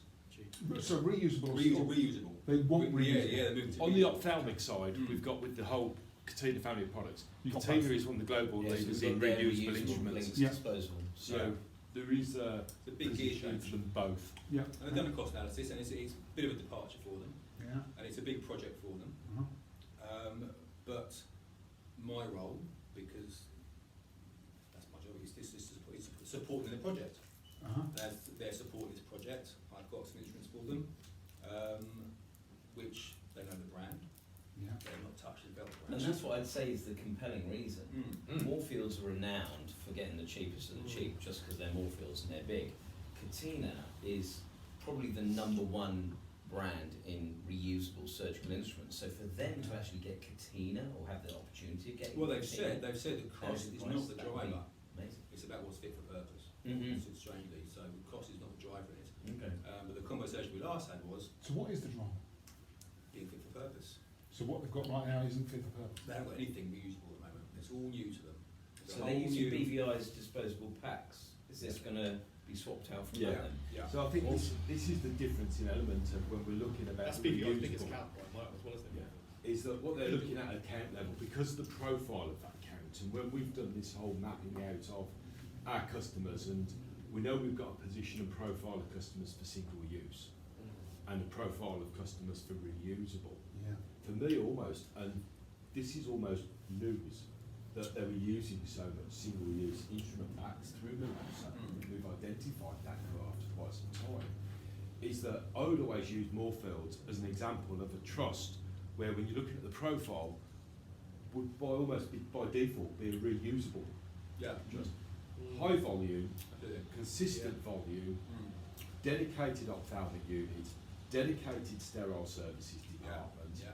which you actually say, when you put those together, Why wouldn't they? the whole reusable thing works for that profile of the customer. And so what they're looking at is, they're looking at the cost on savings of what they're spending today Yeah. versus the future reprocessing and sterilisation costs. So they've got in their mind of, this is OPEX expenditure, this is what this looks like in the future. Now to enable that, they're looking at a capital expenditure for a lot of money on reusable instruments.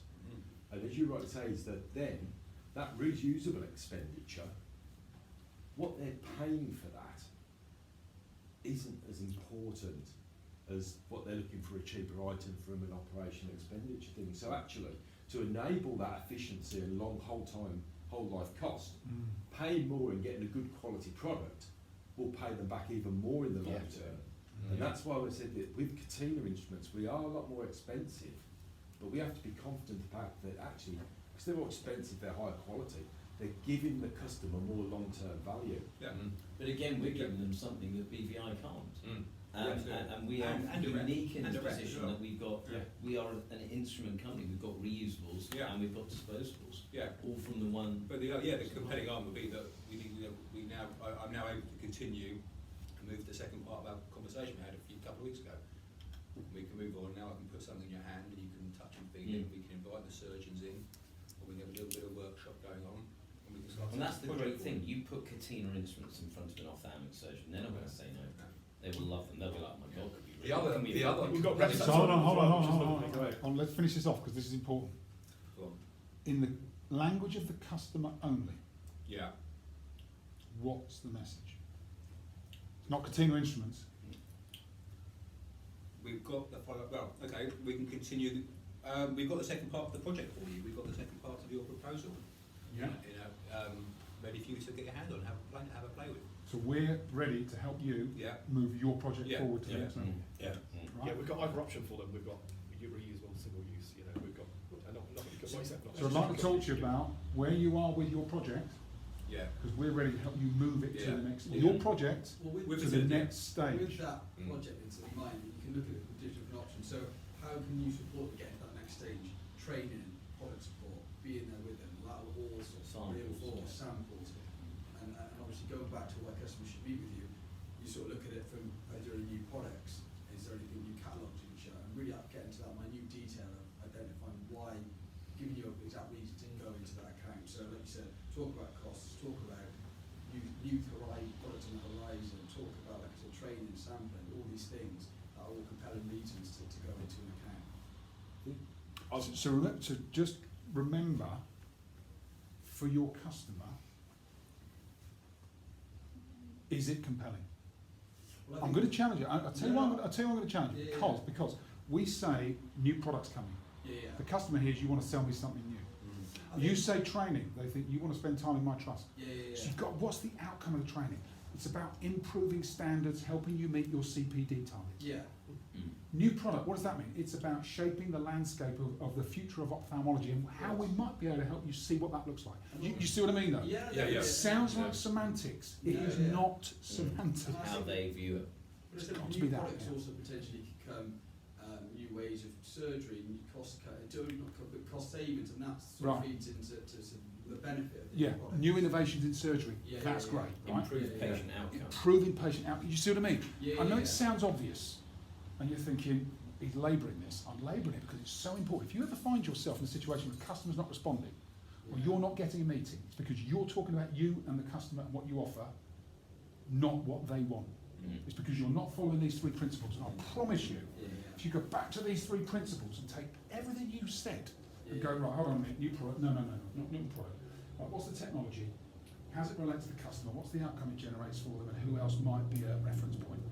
That's the But message. even something as simple as dropping in a catalogue can have such a positive impact on the end user. So it makes the Yeah. person doing the order's life so much easier when they've got a catalogue. Yeah. And I know it seems a simple thing to do, Yeah, still follow like the it, catalogue. Yeah. But it does sort of make their life so much easier. It gives us a compelling reason to. And also from a third-party reference point of view, Moorfields is so well known, and people come from all over the country, particularly from the south where I am. People come from Brighton and Portsmouth and go to Moorfields. Yeah, it's the So recognised the name, yeah, isn't it? so the third-party reference for other trusts, like Western, for example, who are purely reusables. For me, if Moorfields go over to reusables, that would be a brilliant third-party reference for me to go to Western Sussex and say, hey, you know. This is something here that I'm reading as you say about why we're there. Why is Jamie visiting Moorfields and why are we engaging Moorfields on this? And I've got here's we're there to support them to achieve their goal. Yeah. That's where we're sitting with them. We're sitting alongside them, working with them to deliver their own personal goal. Yeah. Their personal goal, achieving that, will mean we start hopefully getting there. More positive. I can see this taking them from the project and then adopting Catena instruments across the trust. Yeah. That to me is that kind of, we're there to support them on their goal. And a lot of the time it's understanding then what is the customer's goal, Yes, what is their yes. pain point, and how can we achieve that. So it's Yeah. almost, so that the standardisation across Yeah. the trust, is that a driver for them? So how do we support with standardisation? Yeah. And I'm just going to pause you there. To standardisation across the trust. Why are they doing that? Why is standardisation important? Because standardisation doesn't make my heart go, fucking hell, standardisation. I go, standardisation, fucking hell, training, it means everyone doing the same thing, right?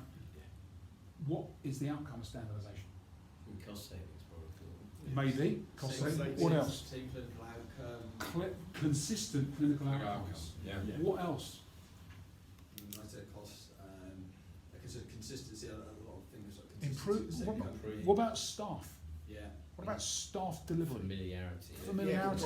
Yeah, What yeah, about not how using much time it two takes if I'm use using that one completely thing different. consistently versus, oh God, what pack's this one now? Where am I? Yeah. Where's that? Hold on, this one's got that, this one.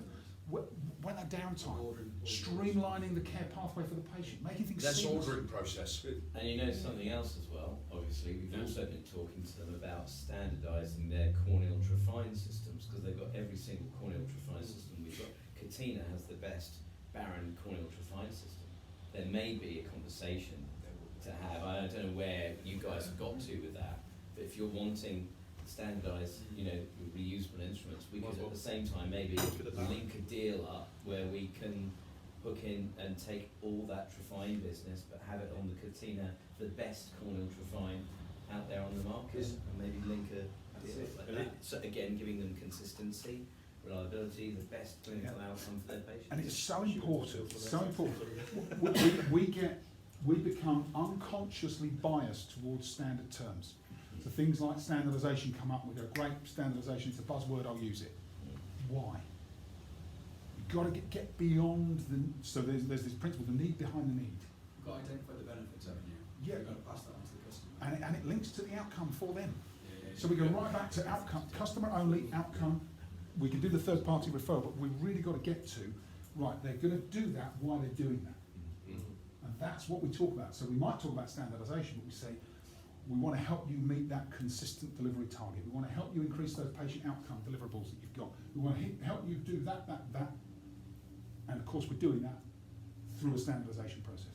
That makes sense? Because if your language is that, and your competition's language is just about standardisation and just about, oh, we're going to do this for you, you will be the ones that they start going, actually, when Alan talks about all these other things that the standardisation is going to deliver, not the standardisation. You become differentiated just in the conversation. And then you can deliver behind that. Does that make sense? Yeah. So just start to catch yourself on this stuff, because we just become unconscious to it. It's like we're doing what everyone else does. Our job is to step back from that, go, right, think, customer only, outcome focus, and refer as many of these peers as we can. And if you can get more fields, that's a great idea, because you've got an iconic trust that you I think it just potentially it could open up numerous doors. I agree. It's really good. You know, because of their presence, because they're so well known. Yeah. Yeah. It's about digging into that, what is driving that need. When to me, I have a little bit of, somebody's talked to me about standardisation, it almost sends a little shiver down my spine, because I hear standardisation, commoditisation, price. They're standardising to devalue maybe what we've actually got here, and I think it's that drive then. But if you get into that and it's kind of around clinical outcome, it's there.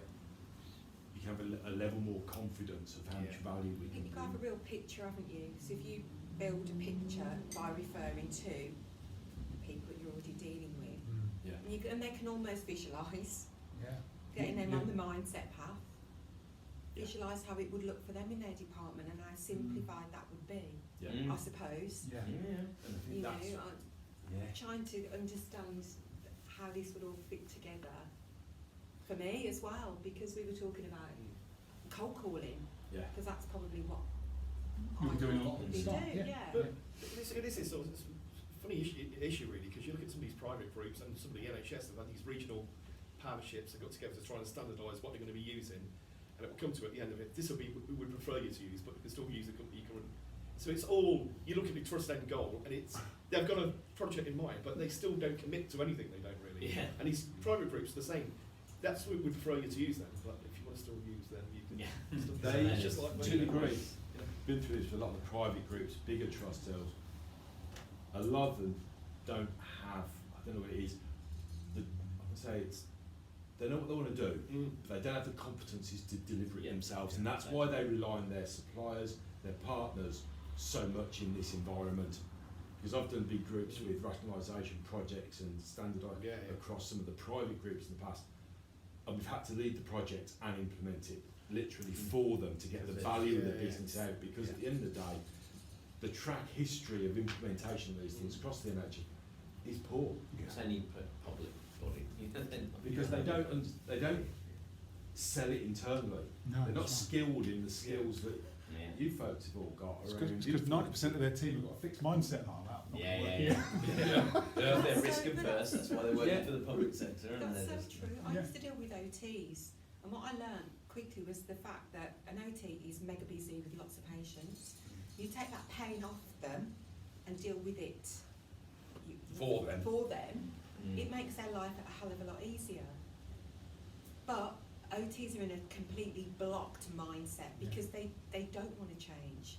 But once they realise the benefit by you helping them will unfold, then you know what, it's like a wildfire. Everybody knows about you. Yeah. And hopefully, you know, that's how this Similar. works. You want it to Yeah, change your yeah. life.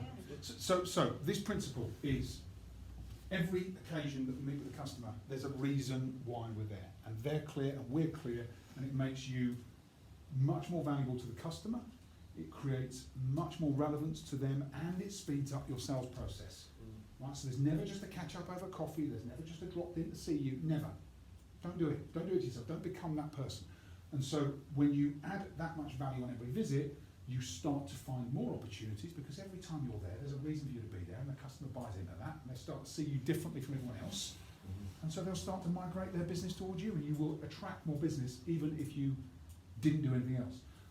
But we're going to follow a full sales process that's going to make sure we close all of this business into proper opportunities. Okay?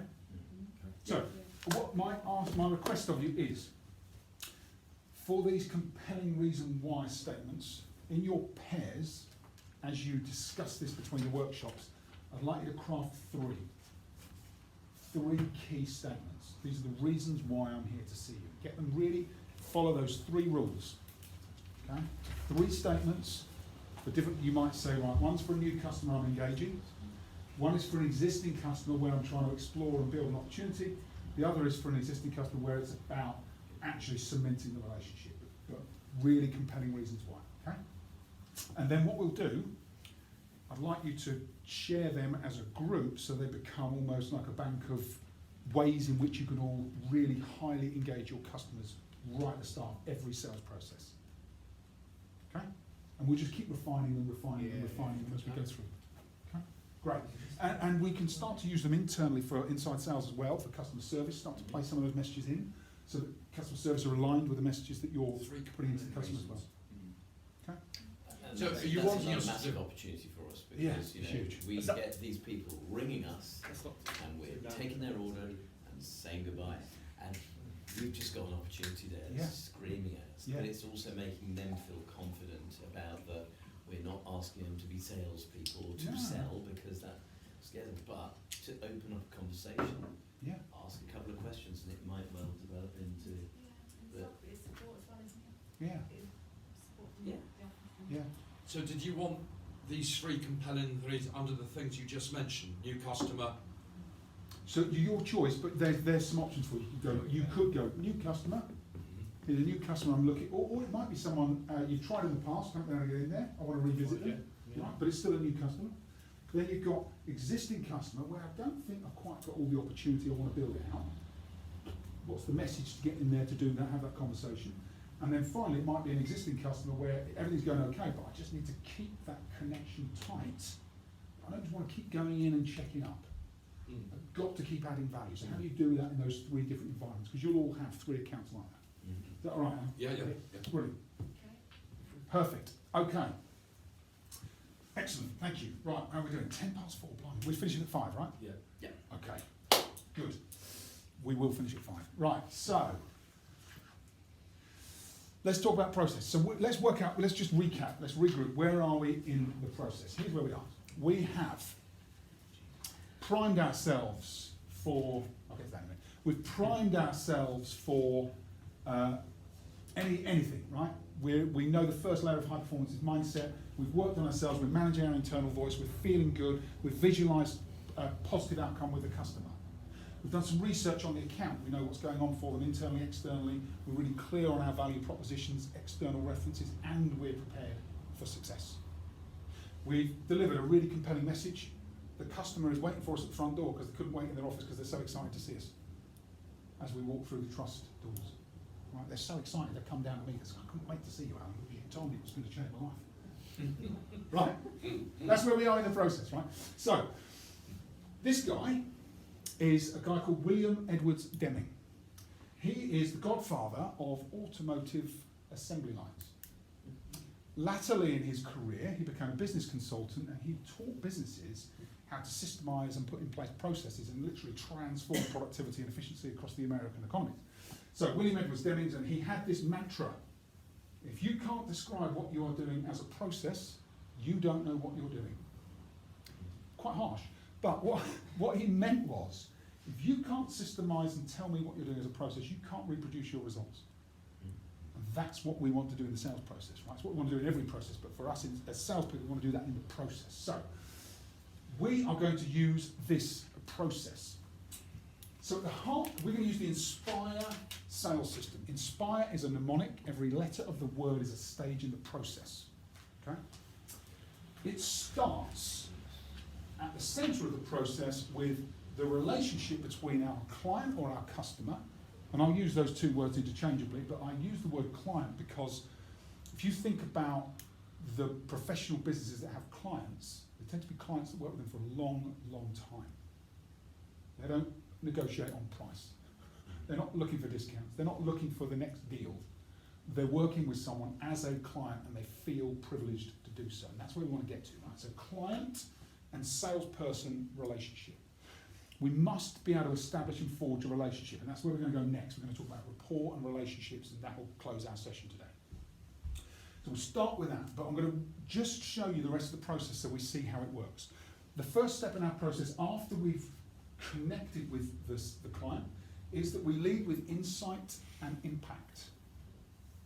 So we're going to do this at the start of our next session. We gather insights about the market, we deliver them so they have impact for the customer. It's like a value creation step. And at that point, we've earned the right to kickstart the sale. We then go to the next stage, which is needs discovery. So we've created some value for the customer. Now we need to understand what is going on for them. What do they need from us in our process? Once we understand the needs discovery stage, we can go to a solutions discussion. It's not a presentation, it's not a pitch, it's a discussion. So that we can say, well, we think we can do this. You told me you needed that. How do these things join up? And we discuss it so the customer goes, oh yeah, that makes sense, okay. And we come to a conclusion that allows us to make a proposal and we get agreement on the proposal. And if at any of these two stages we get resistance from the customer or it doesn't resonate, we have to go backwards. So if we talk about solutions, customers, that doesn't sound right, you haven't understood their needs. If we make a proposal and they go, I'm not sure that's going to work, you haven't either agreed on the solution, you haven't discussed the proper solution, or you don't understand the needs, or both. So this bit is multi-directional. So we look back. Okay, that doesn't sound right to you. Tell me a bit more about what you need. You said this earlier, is that not right then?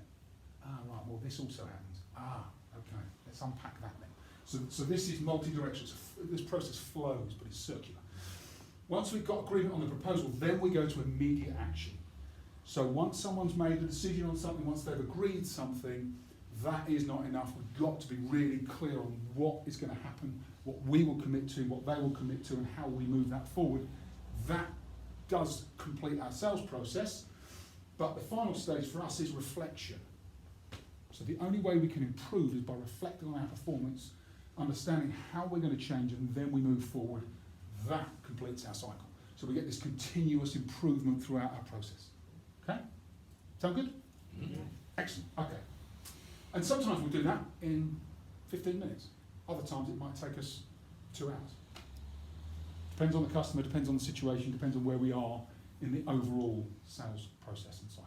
So, let's start with the middle bit. So this is what we'll cover today, relationships, rapport and relationships. So there's 2 ways that we need to look at this. The first is that we have established customers that we are doing business with on a regular basis, and we have new customers that we're reaching out to that may not have had an experience of working with us. So let's deal with the established customers first. I'm going to talk to you about a principle. Has anybody read the book, The 7 Habits of Highly Effective People by Deepen Rapport? Heard of it, but no. Okay, so really it's a good book, it's a heavy read. One of the principles, it's not actually one of the 7 habits, but one of the early principles that Stephen Covey talks about in the book is the emotional bank account. And he's not the only person that talks about this, but he does a good job of it. And effectively what he says is think about the relationships you have with customers, with team members, with friends, it could be family to a certain degree. Think about those relationships as emotional bank accounts. Okay? And so when you consider them as emotional bank accounts, you've got to think about deposits that you need to make in those accounts, right?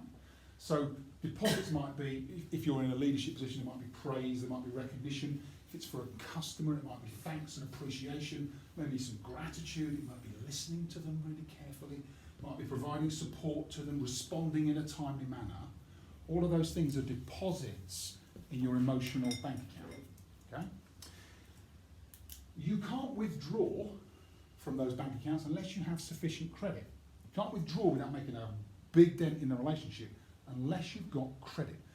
Withdrawals are requests for urgent information, criticising, overlooking them, forgetting to reply, all the stuff that we know, gosh, right? That's a withdrawal from the relationship. We have to manage the ebb and flow of these relationships with long-term existing customers and with other team members, right? And if we do become overdrawn, so if you think, you know, I've done a lot for that customer, but I've asked them for a lot, or we've made a few mistakes, and they are not in a good place, we need to find a way to pay them back ASAP. And I don't mean, you know, monetarily, I just mean within the relationship. So, okay, what are the deposits we can start to make with key customers that re-establish the relationship, yeah? And the idea is to just maintain a positive, healthy credit in all those accounts, in all of your relationship bank accounts. And what we do is just simply ask yourself, with any key customer, am I in credit or debt with this client or customer? Am I in credit or debt? In terms of the relationship, where do I think, am I in credit or debt? Just ask yourself, and you will immediately know, because you'll sense it, right? And if you are in a situation where it's one or the other, how do I increase the account balance or normalise the account balance? And we have to remember that this is not designed to be a savings account, so we don't just keep doing loads of stuff for people. Oh, I'll give you that, I'll give you this, I'll do this for you, I'll respond for it. It's not a savings account, it's a current account. So what that means is that when we are in credit with people, the reason we do that, and I hope this doesn't sound too manipulative, right? But the reason we do that, we're a commercial organisation, we do it because it earns us the right to challenge people when we need to. Okay? We can't challenge them if we don't have a healthy emotional bank account. We earn the right to be direct with people. And I've invested a lot of time in the opportunity of working with you in this account. Sometimes you need to have those conversations, right? Made some significant investments. Can we have a conversation about that? Especially if you've got a sales cycle that's dragging out. The customer says, I'll do this, and they don't do it. They do something else, they say they do something else and they don't do it. And all of a sudden you're like 6 months in to what was going to be a 3-month opportunity. You might have to have a direct conversation. But you can only do that from a position of a strong, healthy, emotional bank account. And we might have to make requests. We might need stuff from them. We might need information. We might need, I don't know, we might need an order. It'd be nice, wouldn't it? Right? We might need to ask for things. Can you place an order for this? Can I ask you to buy that one? Or 10 or 100 or whatever. And it allows us to hold people accountable, particularly in our customers, especially if we've agreed something, we've agreed a plan. I said I'd do this by this date, I've done it.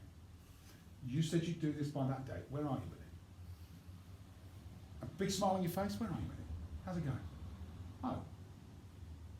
So we start to use the relationship, and we can create a bit of tension in that relationship in a positive way if we have a strong, positive, emotional account balance. Does that make sense? Yeah. Okay. And ultimately, we take the lead in that relationship. Now, sometimes you will have to remind people of where you are in that account balance. So you might have done a load of stuff, and the customer's kind of still not doing what you need them to do.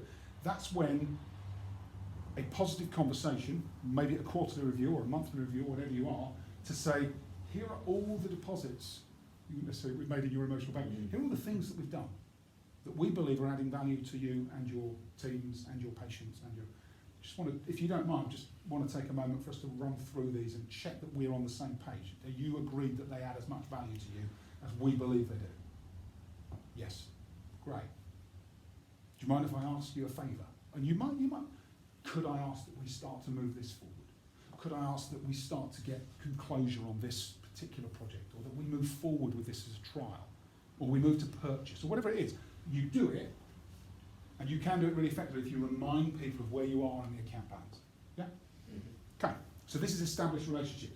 And think about, so we've got the relationship, we've got the emotional bank account, and then we've got trust. Okay, so we have positive relationship and then we have trust. And just going to remind ourselves of the things that build trust. These are things that build trust, right? Keeping your word, listening, being interested, creating value, sharing insights, caring and supporting for your customer, being vulnerable, admitting mistakes, leaning into stuff, it happens, right? It's a deposit. It's not a withdrawal, it's a deposit. Being honest, positively challenging the customer is a deposit. You become different from anyone else around you when you positively challenge a customer on a full bank account. It's not a withdrawal, it's a deposit. And then asking for their opinion on stuff. Can I pick your brains on something that I think is going to be valuable for you, but I'd just like to get your opinion on it. People love that. Can I ask you to talk about you for a minute? No, I don't want to do that. Right? It's a deposit, right? So these are all deposits. Then there are trust breakers or withdrawals, right? So these are opposites, keeping you forgetting to follow up. If I said I was going to do something, I didn't do it, just withdrawn out of the bank account. If I don't listen to a customer when they're trying to tell me something, massive withdrawal. If I talk too much, when the customer should be telling me what they need, and I'm going, yeah, but we do this, and we do that, and I'm great, and you should hear about this latest thing that's coming, and they're like, withdraw. Asking for too much too soon in the relationship. If you don't have enough knowledge and you're not asking questions, withdraw. If you're ignoring issues or trying to pretend everything's okay, when actually I should just open up and go, you know what, I'm having some challenges here. Do you mind if I just talk you through them? If you do that instead of that, you will pull a withdrawal from the account. Covering up mistakes, telling untruths. I think you guys will get this, but this one's interesting as well. Being too agreeable. Being too agreeable is a withdrawal. In what way? So if I'm talking to a customer and someone says, well, I'm not so sure about this, I'm not so sure about this situation, and you go, yeah, I think you're right, when actually you should say, well, let me give you some certainty, let me tell you what we're going to do about it. If you're agreeing with them in situations where you should be challenging them, like just for the sake of keeping the peace, when you should be going, no, actually, I'm not sure that's correct. Let me tell you why I think that. Your respect from the customer increases. Yeah, we've probably all experienced that. I personally have been on both sides of that, where I've been too agreeable. I'm like, I wish I'd just said no, it wasn't right, or I wish I'd said, I'm not sure I see it like that. And actually, the respect from the customer or the other person reduces when you agree. And doing it in a really positive way is a deposit. Does it make sense? Yeah. It's about building respect and trust in the relationship. So just bear these in mind in terms of established customers.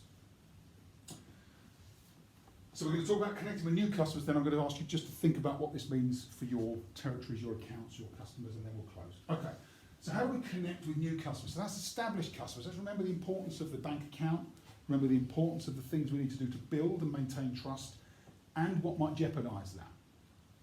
But in terms of new customers, we want to think about rapport. So I'll teach you some stuff you know now. We're going to make it conscious for you. So you know that in rapport, it enables us to relate to other people in a way that creates this trust and understanding. It forms positive relationships, right? It underpins everything. And really this statement, we won't buy from people we don't like. If I don't like you, I might buy a few things from you, but I'll be looking in the background for something else if I don't like you. So we've got to be likeable, right?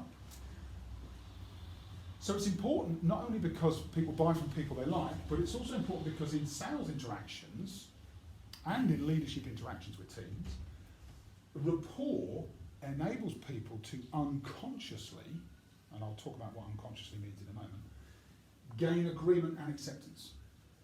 Unconsciously, right? And it's critical. This rapport and this connection is critical for engagement, influence, commitment, challenge, and any high performance in any field. And we like people, well, there's a couple of things. We like people who are either like us or interested in us. We like people who are either like us or interested in us. That's why when we have a conversation with somebody, we'll normally, if you tell someone something, very quickly they'll either say, oh yeah, I know someone that does that, or oh, I've done that before, because we're immediately looking for, how do I become like this person, because then I'll like this person, and they'll like me, and I'm in rapport. But we don't consciously do it. It's kind of wired into us. We can't always do that, because sometimes we meet people who aren't very much like us, and we're quite glad they're not like us, right? So the only other way to do it is to be interested in them, because that will guarantee rapport. Does that make sense? Yeah. So if you can't bring someone to you, go to them.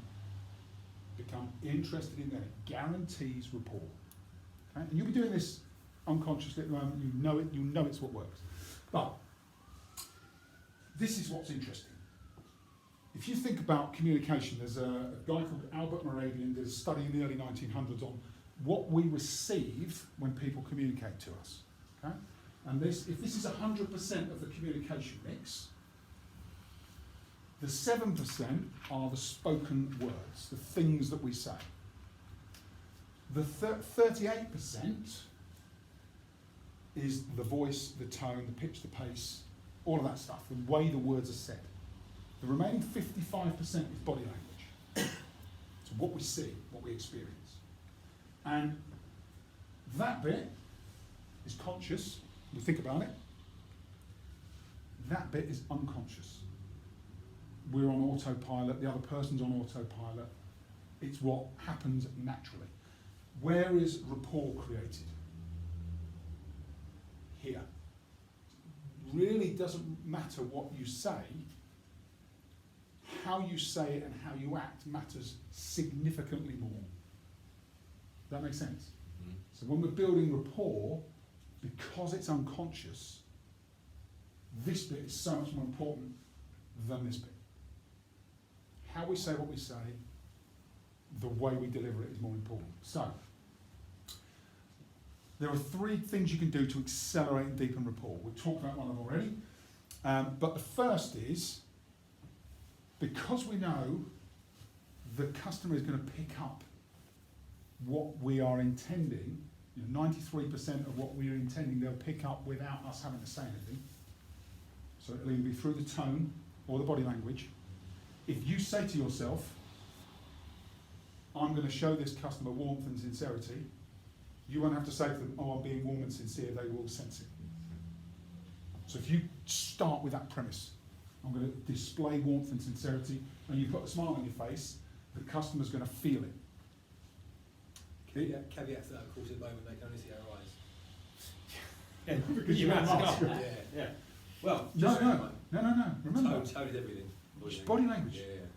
Yeah. 55% is body Can't language. smile. Yeah, and you can do smiling eyes. Yeah. I do try. And once you're in their office, you can take your mask off, right? Because sometimes. Sometimes. They don't always let you. Yeah. Okay. In which case you have to make your body You language kind of follow their more. lead, really. Yeah. They sort of follow their lead. But I'd say majority of the time you don't. Yeah. Okay, so you're leaving your mask on. Okay. Yeah. But at the moment, I mean, that's maybe more, you look at what we're looking at here for the next, what we're trying to build on this for the coming years. I would really hope that within a number of months, Yeah, it's gone. It'll be alright. we're out of that kind of area. If not, But there's another thing that this indicates, the importance of, if you're checking in with customers and you're not in person, moving into video. And we'll talk about that as part of the remote selling piece that we do, not today, but being able to get on camera in front of customers is the next best thing to being in person. Because we know we can project this 55% and the 38. So, smile, warm, sincere. Smile, warm, sincere, which you'll be doing anyway, right? But the difference in saying to yourself beforehand, I'm going to connect deeply with this person, I'm going to show them warmth, I'm going to be really sincere. You just prime yourself with that, and you'll be surprised at the difference it makes with a connection with somebody, especially with someone that's a bit awkward. Second thing, because we know that being interested in them is going to generate rapport, we just know it, right? It's a fact. We can just go in and go, right, my sole intention at the start is to be interested in them, get really curious and listen. interested in them, really curious and listen. I'm not going to talk about Blink, I'm not going to talk about anything related to work in the first 5 minutes, because I know the first step of the process is to connect. So I'm just going to do this right at the start. We do this very often, right?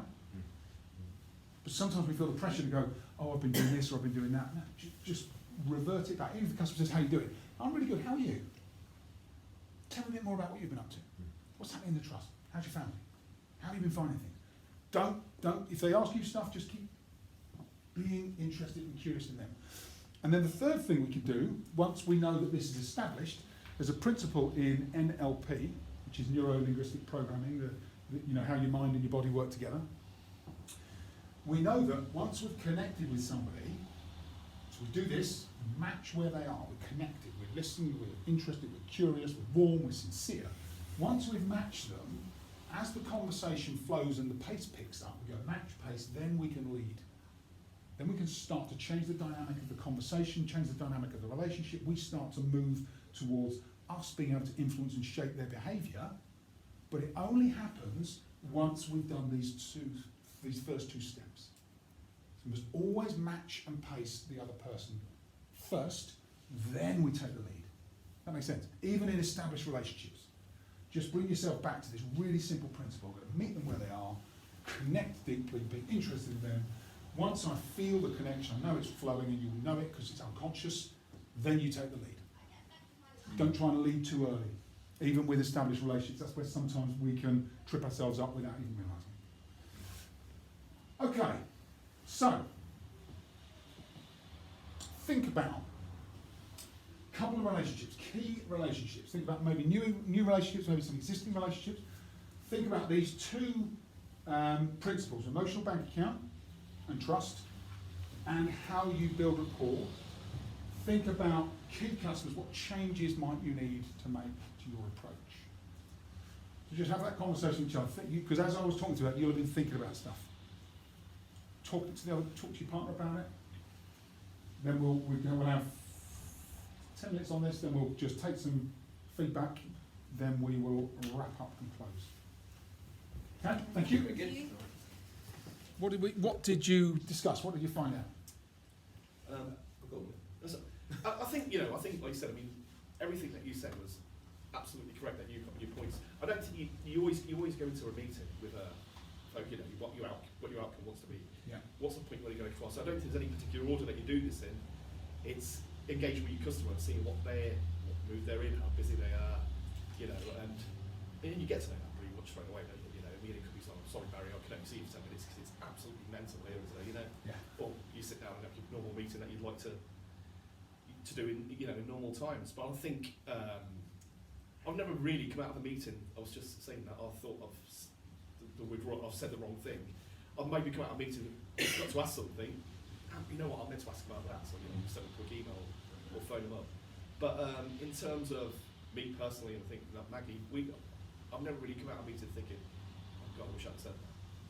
But I think that's good preparation. You know, if you are prepared for a meeting, you know not to say, you know, something that could potentially upset a customer or, you know, disengage them with you. That's Yeah.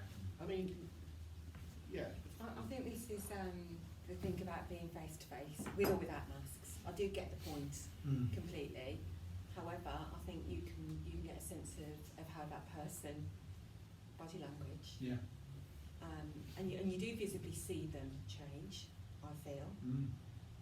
I've done a lot of work on the phones as well in my past, and you can hear it. You can hear it as well. You can hear tones of voice and so on. So I think for me, without sounding too arrogant about it, I think I'm doing. I think I'm in credit. That's what I'm trying to say. My current account. And you build credit quickly. Yeah. I feel I do. Yeah. And you have got customers, like you were saying that you probably don't. Some customers are just friendly in a friendly manner, and others are very business focused. You know, you go in there, is everything okay? Because this customer, is there anything else we can do to support you? Any issues? We've got some new product coming out, so I've got drops or samples across to you. And you know, and you'd find it's about playing people, isn't it, really? Because different people react different ways to different. But I think most people, you know, once you've developed that relationship with them, you know, you pretty much know before going in a meeting exactly how it's going to pan out, really. As long as you've got your end goal and knowing exactly what you need to ask them and the why and where that you're there. I think on this it's this element at which stage keep filling their bank accounts. Yeah. We have to, as you said, it's not a savings account. No, it's a current account. It's current account. It's how when something coming back, because at the end of the day, what's coming back is what's going to grow our business.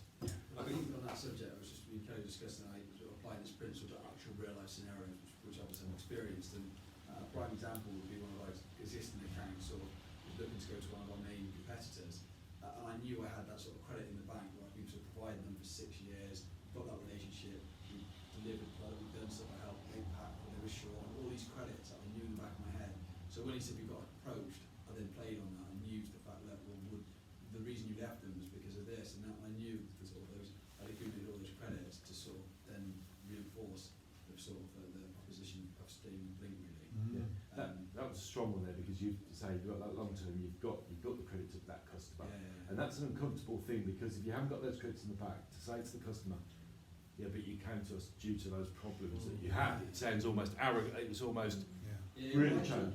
And I would But do if say, you're in credit, and because you're comfortable, I'm comfortable with this customer. We all, and obviously it's a case by case basis, but I literally was as black and white as I remember when I helped you try through, and you know, I used that, and then it said reinforce what you thought. Actually, yeah, what? And he goes, no, but and then he backtracked. He goes, no, I wasn't going to do it. I was like, right, okay, yeah. But look, So- do you know, but it's very important you do that. Yes, it is. You have Yes, it gone is. out of Is your that- way to help me. Solid. But no, seriously, he said, how dare you speak to me like that? I'm out of here. For me, I always start the meeting on a personal note. How are you? When they read that as a personal how are you or professional how are you, it's up to them. We'll go with that. And always finish when we're all done. Talk about ourselves, our private lives personally. How you doing? What's going on with you? And build up that knowledge of them. So, for example, I don't know, Catherine at Edinburgh, she's doing a garden up at the moment. So am I. So we're revisiting our conversation about gardening. We both hope to gardening, so there's always that to draw on. Yeah. Sophie at Wimpole Hair, she brought up in France. I was trying to learn a little bit of French when I go in there, so I can see her straight away. Say That's something. extreme. Seriously, no, that's what we do. And so You're looking to run your neck. That explains the croissants. But it's about emotional engagement, isn't it? That's the point. Not just you buying into them, they're buying to you as well. yeah. And that's it. And then the business side of it, Blink being as fantastic as it is, takes care of itself, really. Yeah. But, and what you're doing there, Jamie, is being like her, or being like him, or Yeah. you're being Yeah. like your customer, which is what Bill's report, yeah. Yeah. Great, you're doing it consciously as well. Yeah. You know, researching a bit of French, researching a bit about the account, learning a bit about them, great. Yeah. Doing your garden, talking about I worked for a company years ago, Swiss company, medical devices, and we had this training day. It was sort of like about knowing this thing about knowing your customers. And this guy comes in, one of the directors, and he was talking about you've got to know your customers, and you know you've got to find out a little bit about them. And he picks on a few of us in the room. He picks on this one of the French girls, and he knew everything about her to the nth degree. He knew her husband was from Argentina.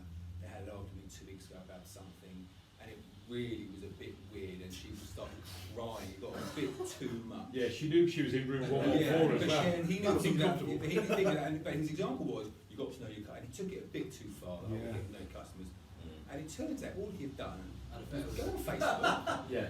and he had secret conversations with a few of us over the week and a half, and picked bits of information, put things together, and he compiled this like dossier on us. So it can't go too far. And you see, he thought that was a deposit, Yeah. right? Yeah. And it was a massive It was- withdrawal. Yeah. You've got to get this stuff right. Yeah. Gotta get this stuff She right. actually Yeah, you reported can't be him, seen and to it be was- delving into it was someone's really- personal No. life. It's invasion of privacy, isn't it? It was But too personal. interested. Keep Yeah. it professional. Yeah. Keep it, Yeah. if all else fails, keep it professional. Yeah.